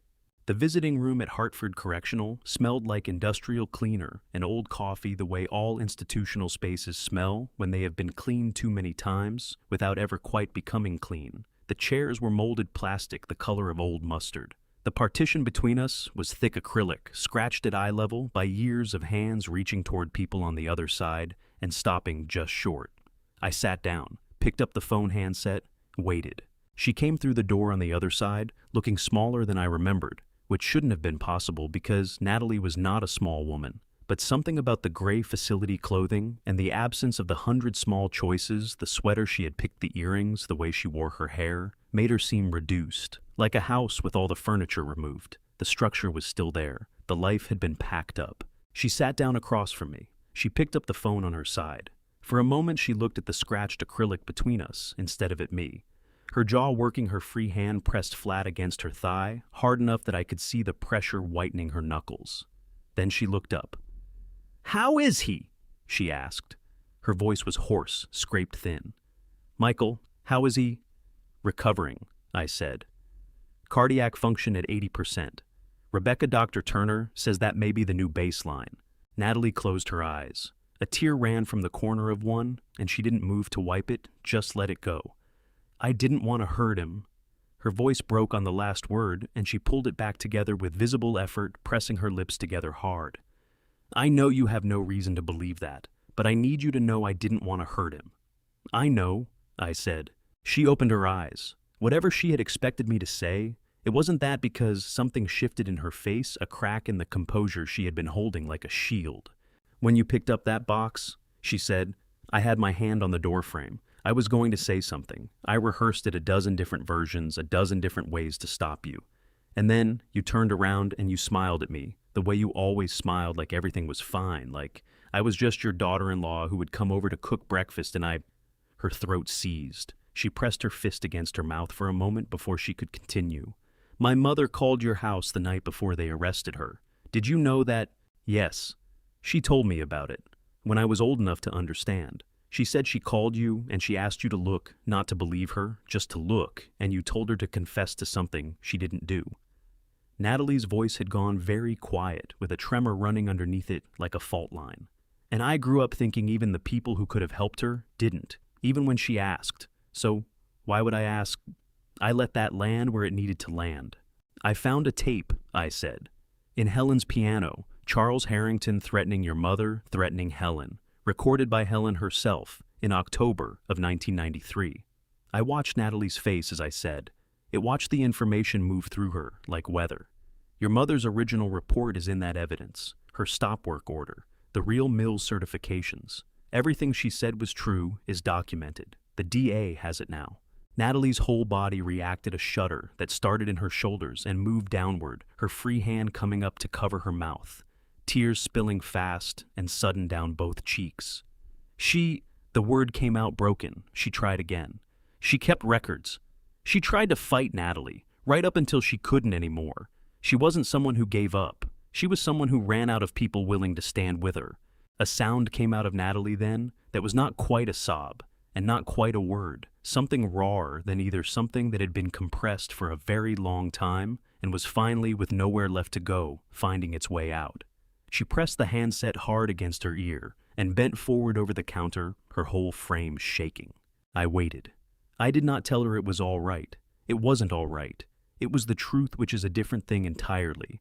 And sometimes the truth feels like the worst possible news, even when it's the one you've been waiting your whole life to hear. When she straightened, her face was red and wet and completely unguarded in a way I had never seen it in 4 years of Sunday dinners and holidays. "I thought you knew," she said. "When I first started, when I planned all of it, I thought you had helped him deliberately, that you were protecting Charles because it was easier than the truth. I thought you were evil." She exhaled long, shaking almost a laugh. "You're not evil. You're just a man who believed the people he loved. And that's—" She stopped. Her chin trembled. "That's so much harder to hate." "I know," I said. "I'm sorry, Natalie, for the phone call, for the testimony, for all the years your mother deserved better than what she got from this situation and from me." She looked at me through the acrylic for a long moment. Her hand was still trembling against the counter. "Do you think she would have forgiven me?" she asked. Her voice had gone small. "For what I did with her death, for turning it into this." I thought about a woman I had spoken to once on the telephone briefly unkindly 30 years ago, a woman who had put her daughter's well-being at the center of every argument she made, even at the end. "I think," I said carefully, "that she would have wanted you to live, not like this, but fully, with your whole life ahead of you." I paused. "I think that's what she was fighting for at the end, not just her own name, yours." Natalie pressed her hand flat against the acrylic between us, not reaching through, just touching the surface of it.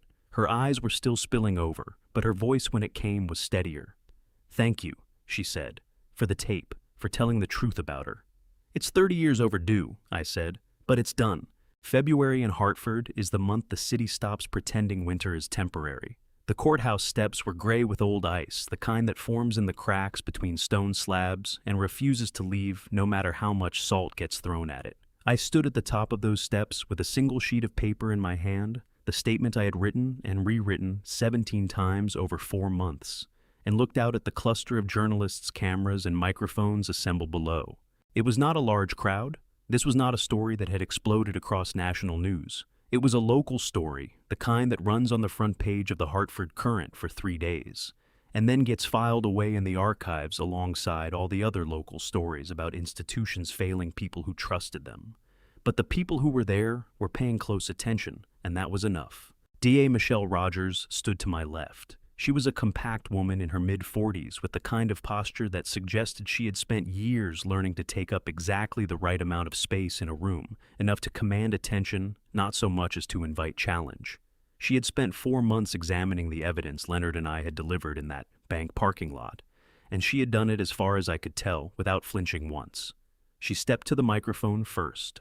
"This morning, Judge Patricia Alderman of Hartford Superior Court signed an order granting our joint motion to vacate the 1993 conviction of Sarah Brooks." Rogers' voice carried clean and flat in the cold air.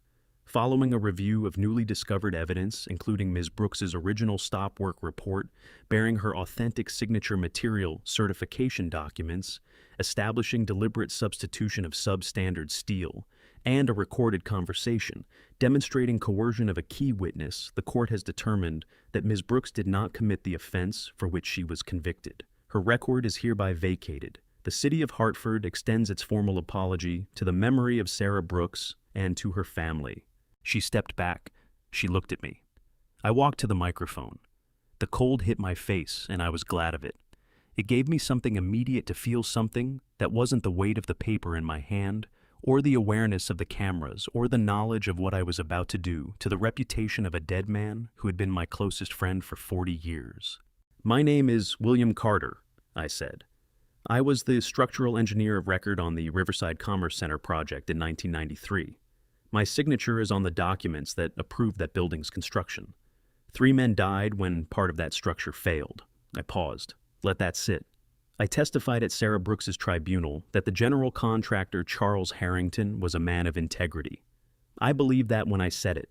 I was wrong. A camera clicked somewhere in the crowd. I also made a phone call to Sarah Brooks the night before her arrest. I told her that fighting the charges would make things worse for her. I told her the evidence was clear. My voice was holding. I had not expected it to hold this well, and I was grateful and suspicious of that in equal measure. What I didn't know at the time, what I should have asked more questions to find out, was that my wife had been threatened into providing false testimony, that the evidence I believed in had been manufactured, and that the woman I was telling to stop fighting was the only person in that entire proceeding who was telling the truth. The reporter in the front row, a young woman from the Current whose recorder was thrust toward me at arm's length, raised her hand. "Mr. Carter, did your wife know Sarah Brooks was innocent when she testified?" The question landed exactly where I had known it would. I had practiced my answer to this question more than any other line in the statement.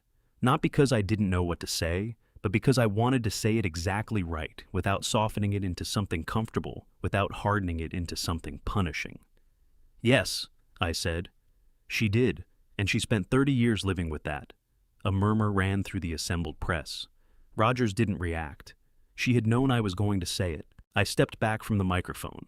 Frank Delgado walked up to take my place.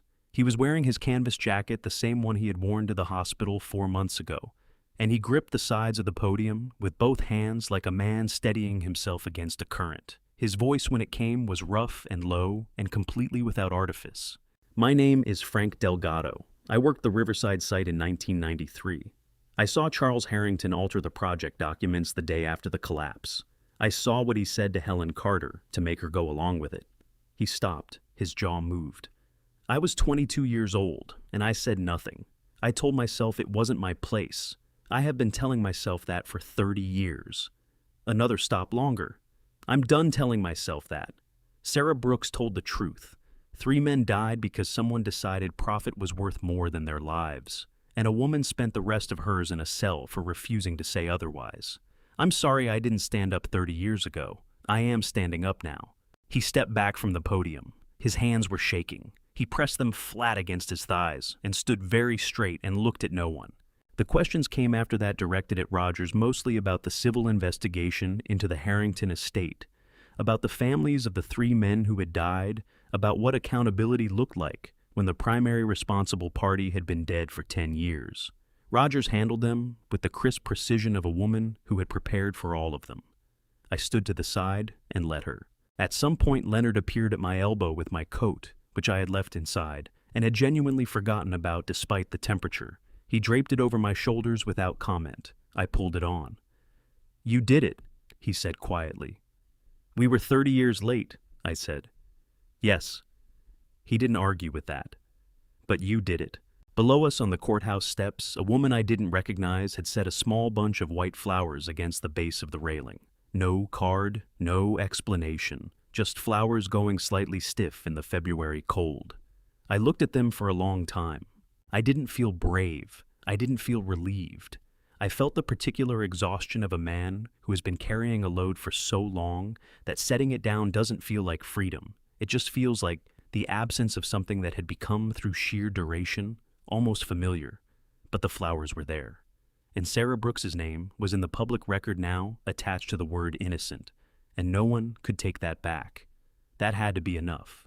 I told myself that had to be enough. Well, March came in cold and stayed that way.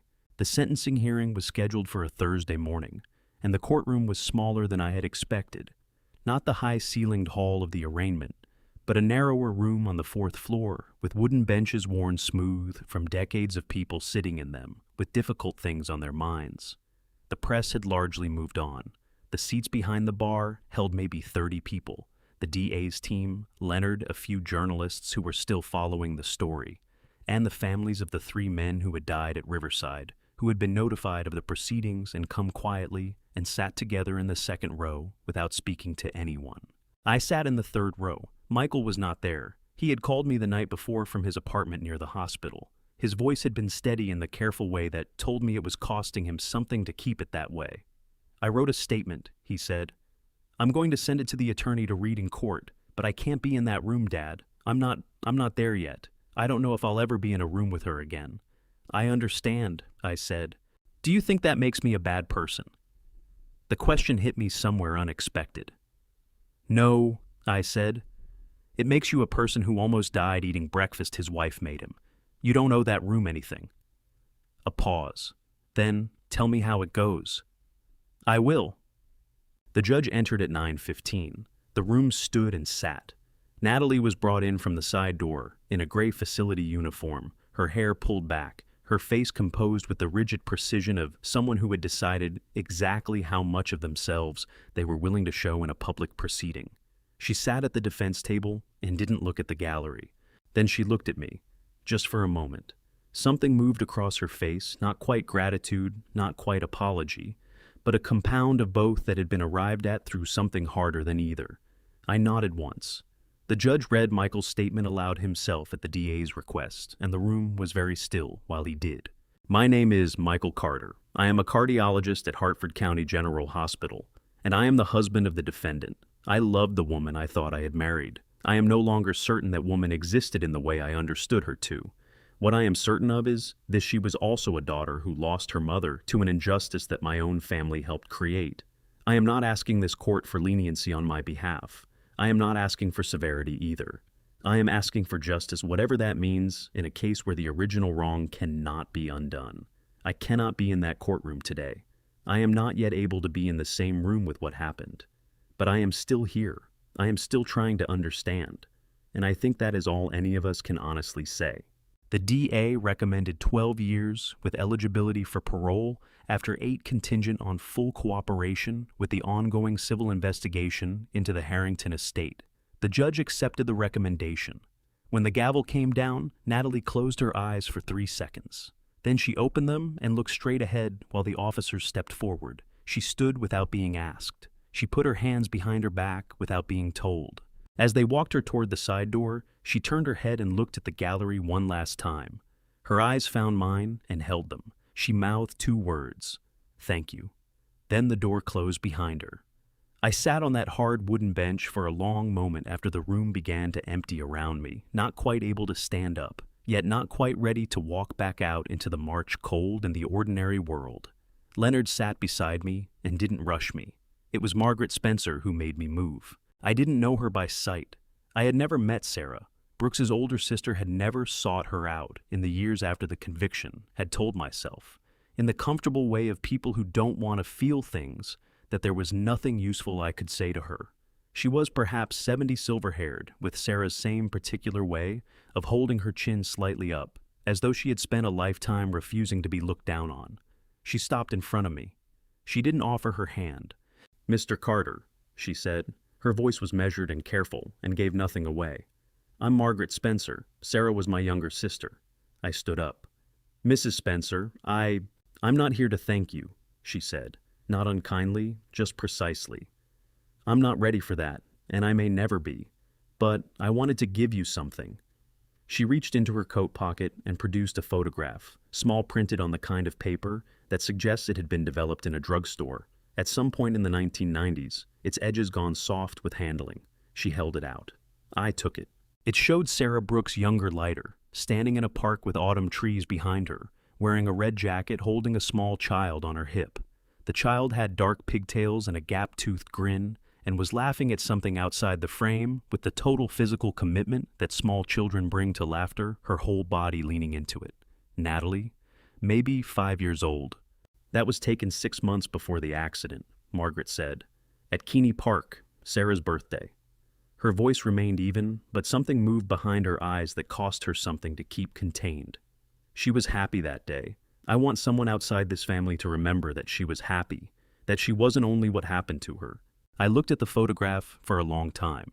At the woman in the red jacket who had called my house on a Wednesday night and asked me to look, just look, and whom I had turned away. And at the little girl laughing on her hip, who had grown up and carried that laughter into my family, like a wound dressed to look like a gift.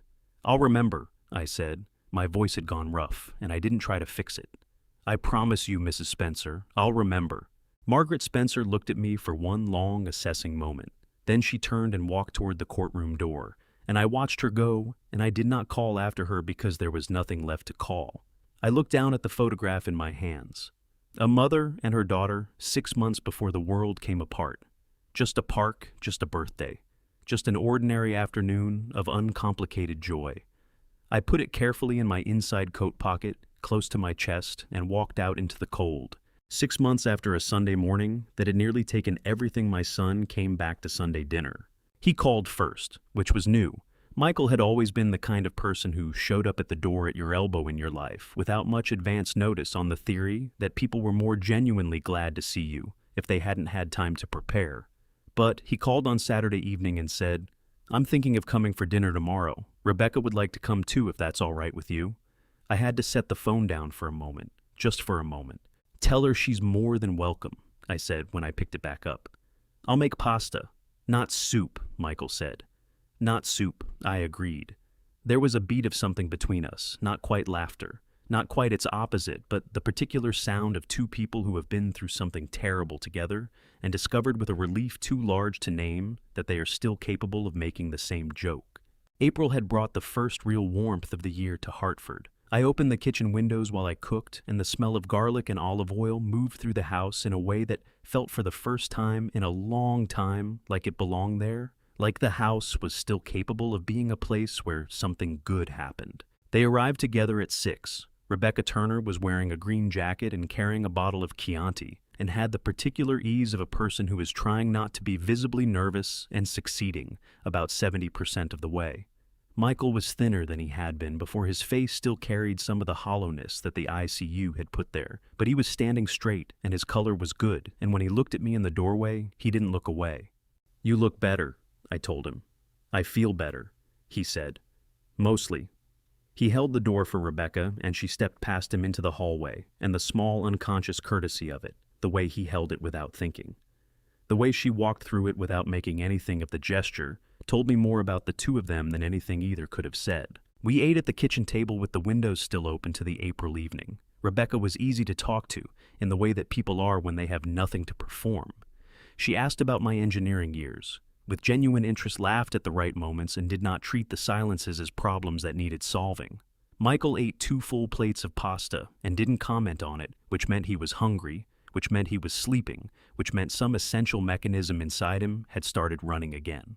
After the plates were cleared, Michael poured the last of the Chianti and leaned back in his chair, in the way he had always leaned back in that particular chair since he was 15 years old, and something about the angle of it, the specific familiar geometry of my son, at ease in my kitchen, made my throat tighten without warning. "Cardiac function is at 82%, he said. "Up from 80, Rebecca's cautiously optimistic." "I prefer guardedly encouraged," Rebecca said. "It sounds more scientific." "It sounds like the same thing," Michael said. "It is the same thing, I just like the way guardedly sounds."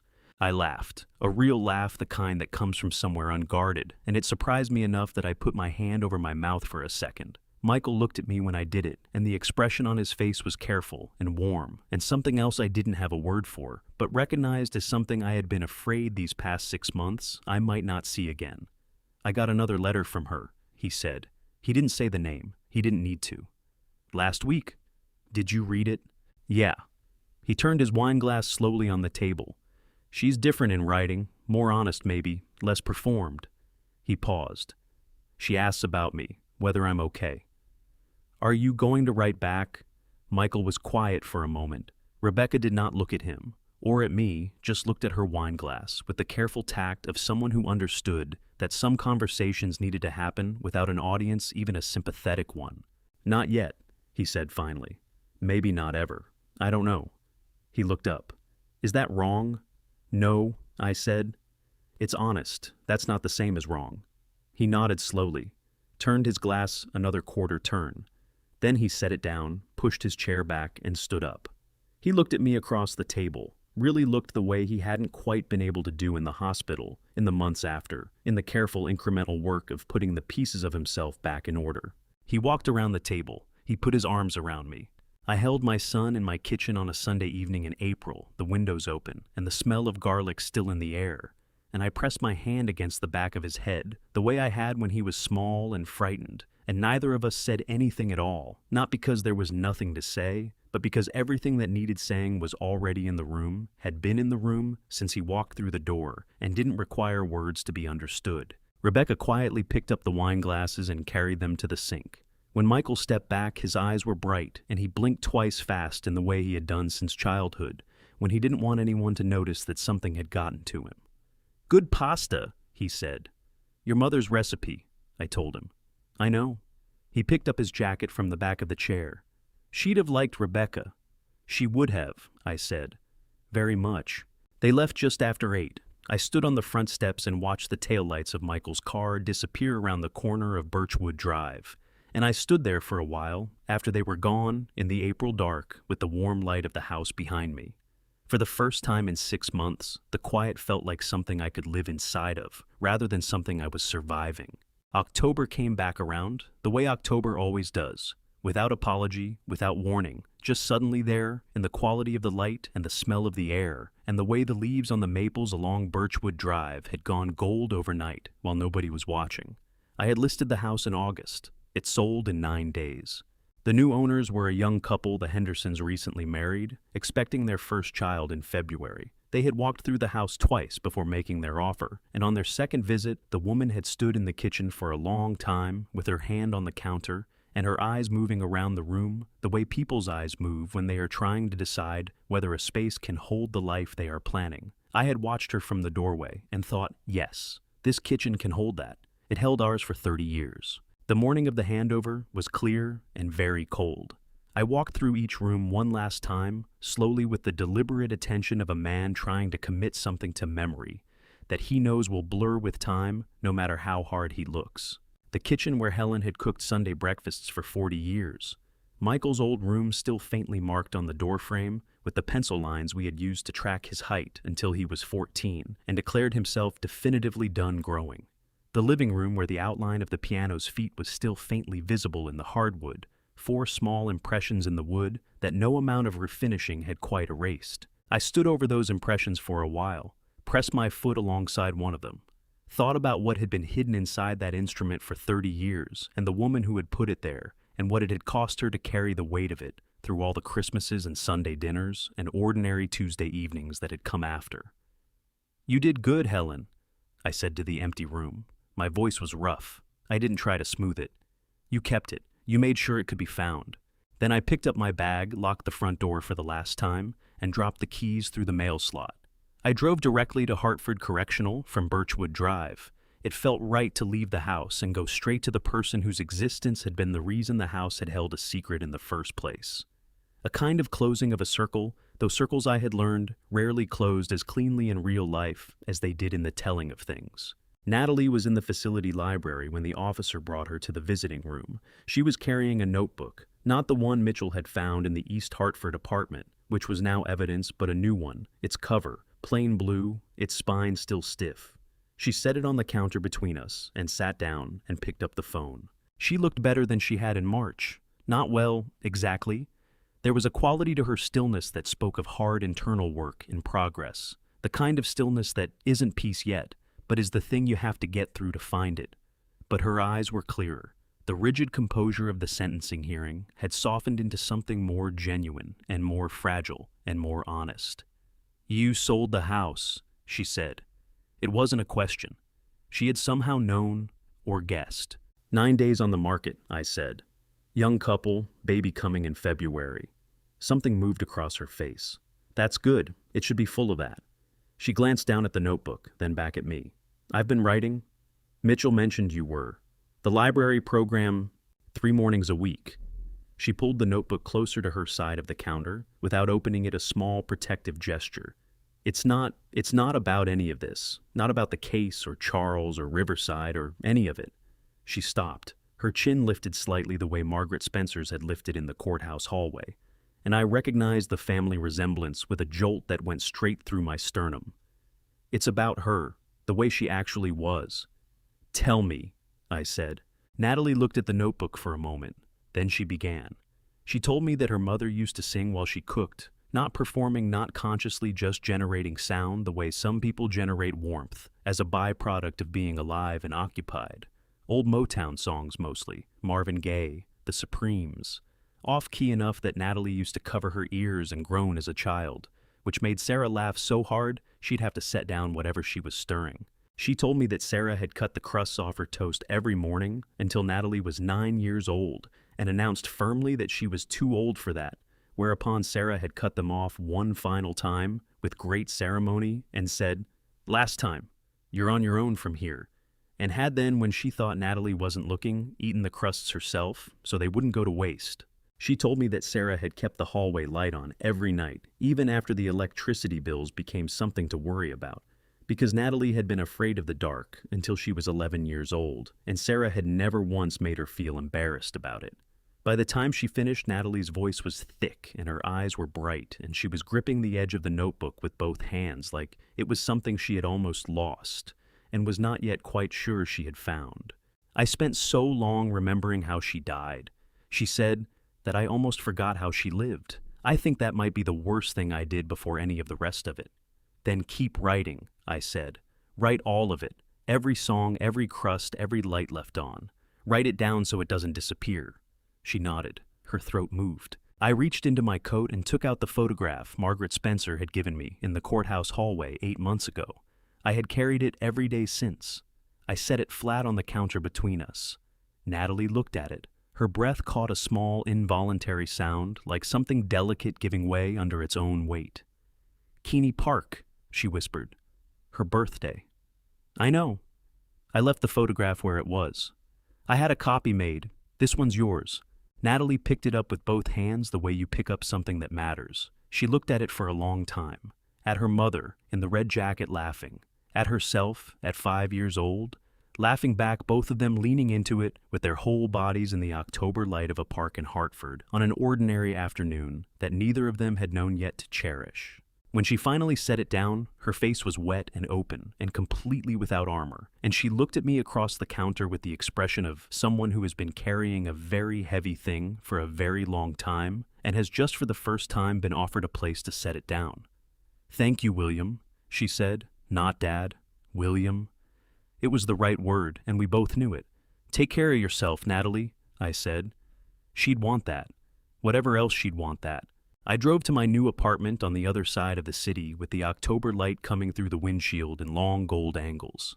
The place was smaller, quieter, with none of the history of Birchwood Drive, and all of the possibility that comes from a space that hasn't been filled yet. The photograph of Sarah and Natalie, my copy, went on my desk. Next to it, I put the photograph of Helen in her garden, the one where she was kneeling in the dirt with both hands in the soil and looking up at the camera with an expression of total, uncomplicated happiness. Two women who had deserved more than they got, looking out from my desk into whatever came next.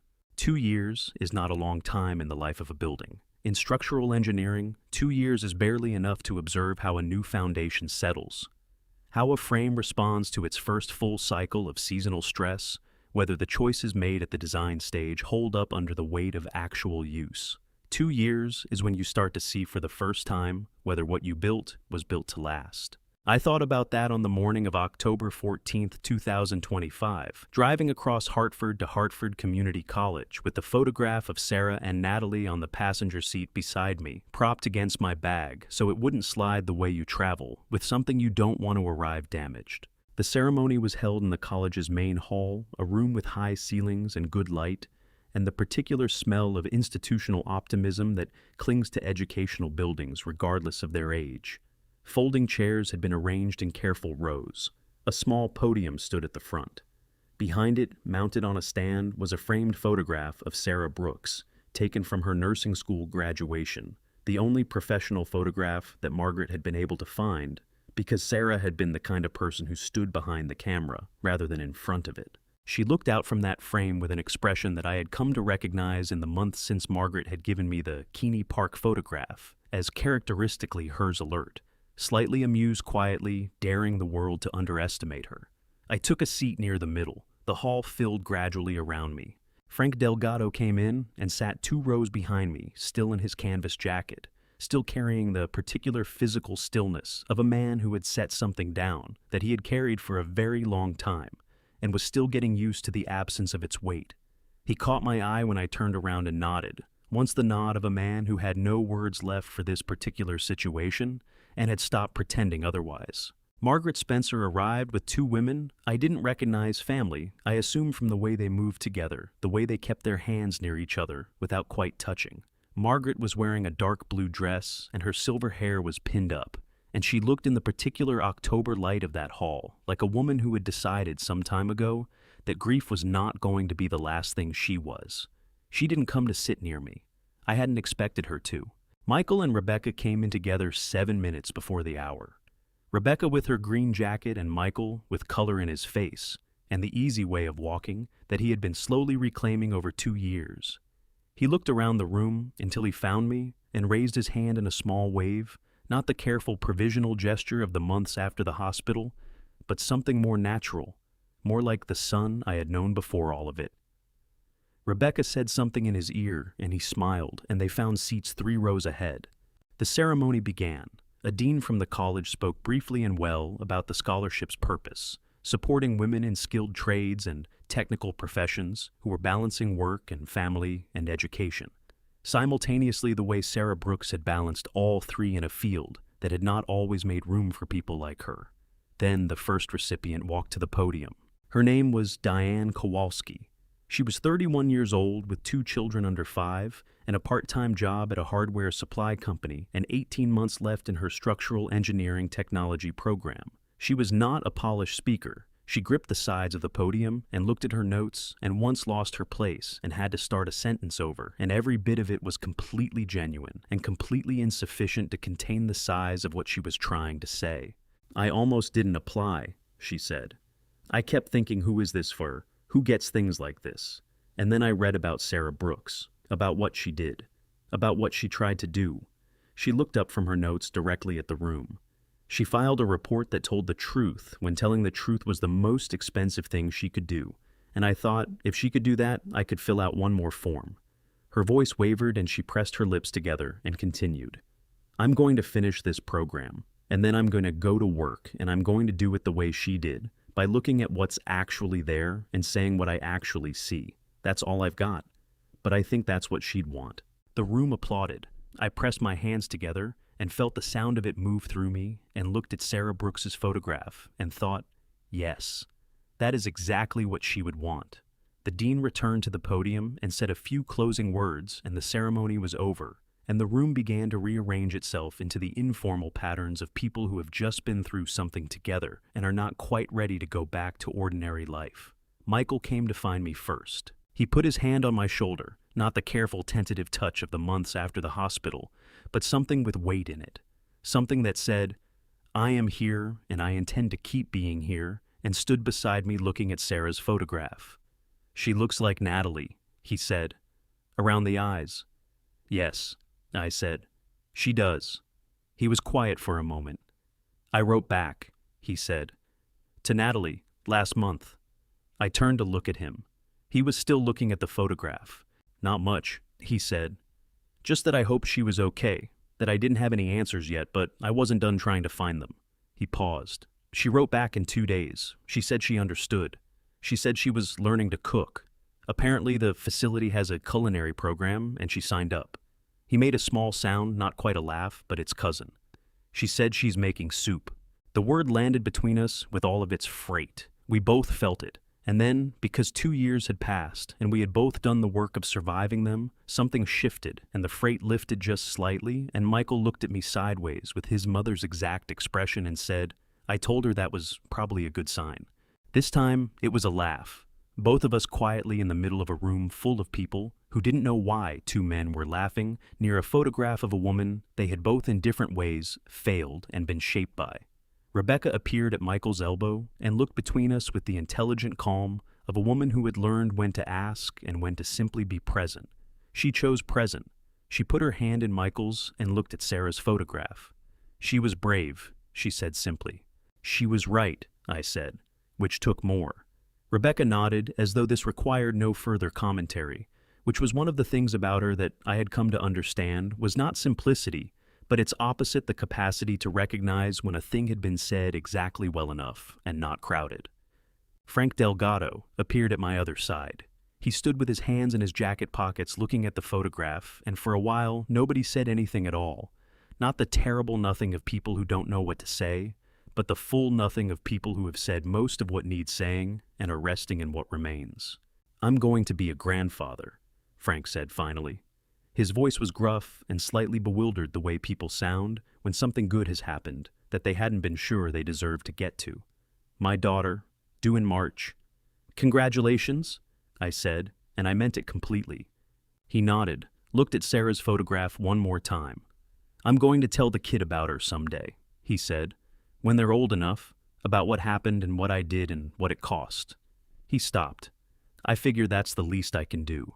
Make sure one more person knows she was right." He excused himself shortly after a man with a long drive a daughter to call a future to get back to. I watched him go and thought about all the different ways people carry the things they cannot put down. Margaret Spencer found me near the end when most of the room had emptied. She was alone. She stood in front of the photograph of her sister for a long moment before she turned to look at me. "The young woman," she said. "Diane." Yes, Sarah would have liked her. It was a simple statement delivered without ceremony, but it cost her something, and she didn't try to hide that it did. She would have gone right up to her afterward and asked about her children and her program, and told her exactly which textbooks were worth buying and which ones weren't. A pause. That's what she was like. She always thought the most useful thing she could do was be specific. "I know," I said. "I wish I had known it sooner." Margaret looked at me. Not warmly, not coldly, just fully the way some people look when they are deciding whether to say the last thing. "She kept a journal," Margaret said. "The whole time. In prison. I have it. I've been reading it in pieces when I can." She stopped. "She wrote about you, about your phone call. But she also wrote—" She stopped again, pressed her lips together. "She wrote that she hoped her daughter would find a way to have a life, that she didn't want Natalie spending her whole life being angry on her behalf."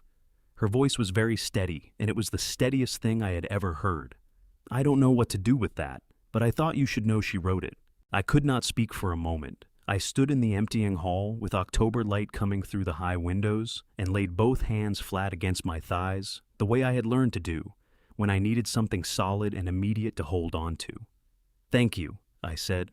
"Mrs. Spencer, thank you." She looked at me for one more second. Then she turned and walked toward the door with her family, and I watched her go, and I let her go, and I did not call after her. I stood alone in front of my daughter-in-law's mother's photograph for a long time. A structural engineer spends his career thinking about load, how much weight a thing can bear, how forces distribute through a system, what happens when a single point is asked to carry more than it was designed for. I had spent 30 years believing that the structure of my family, my reputation, my understanding of myself was sound. I had not tested it properly. I had not asked the hard questions applied. The right pressure looked at the underlying materials with honest eyes. When it finally failed, it failed the way badly built things always fail, not in the place you were watching, but in the place you had assumed was fine. Lies are not walls. I had thought of them that way for a long time, as barriers, as protection, as structures that kept the truth out. But walls can be walked around. What lies actually are, I understood now, is load-bearing. They hold things up.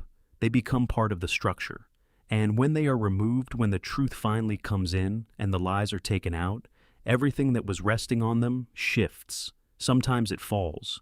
Sometimes, if you are very careful and very lucky and surrounded by people willing to help, hold things up while the repair happens, it settles into something that is not what it was before, but is perhaps stronger in the places where it broke. I did not feel standing in that room that I had earned anything. I had not earned anything. I had spent 30 years as part of the weight that had pressed down on a woman who deserved better. And the most I could honestly say about what I had done in the 2 years since was that I had stopped adding to it. But the scholarship existed, and Diane Kowalski was going to finish her program, and Michael was going to call me on Saturday morning to tell me about a letter from Natalie, who was learning to cook in a correctional facility kitchen, and had chosen of all the things she could have made soup. And Sarah Brooks's name was on a piece of paper in a room in Hartford attached to the word scholarship, which is a different word than victim, and a better one. That was something. I picked up the photograph from the chair where I had left it. Sarah and Natalie.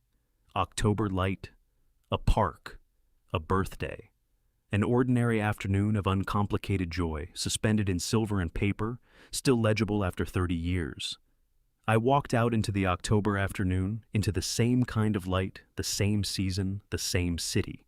Different now, in all the ways that mattered. That is my family story, and I wish it belonged to someone else. I was a man who mistook certainty for truth. I chose loyalty over honesty, and that choice buried an innocent woman. Family betrayal doesn't always begin with hatred. It begins with silence, with the questions we are too comfortable to ask. God's word in John 8:32 says the truth will set you free. It did, but freedom arrived 30 years late and the price was higher than I ever imagined. So, hear me clearly, don't be me. Don't let love silence your questions. Don't let trust replace honest investigation. When someone tells you they're innocent, stop, listen, look. That one act of courage could change everything. My personal belief earned the hard way: a life built on an unexamined foundation is not a life, it is a collapse waiting to happen.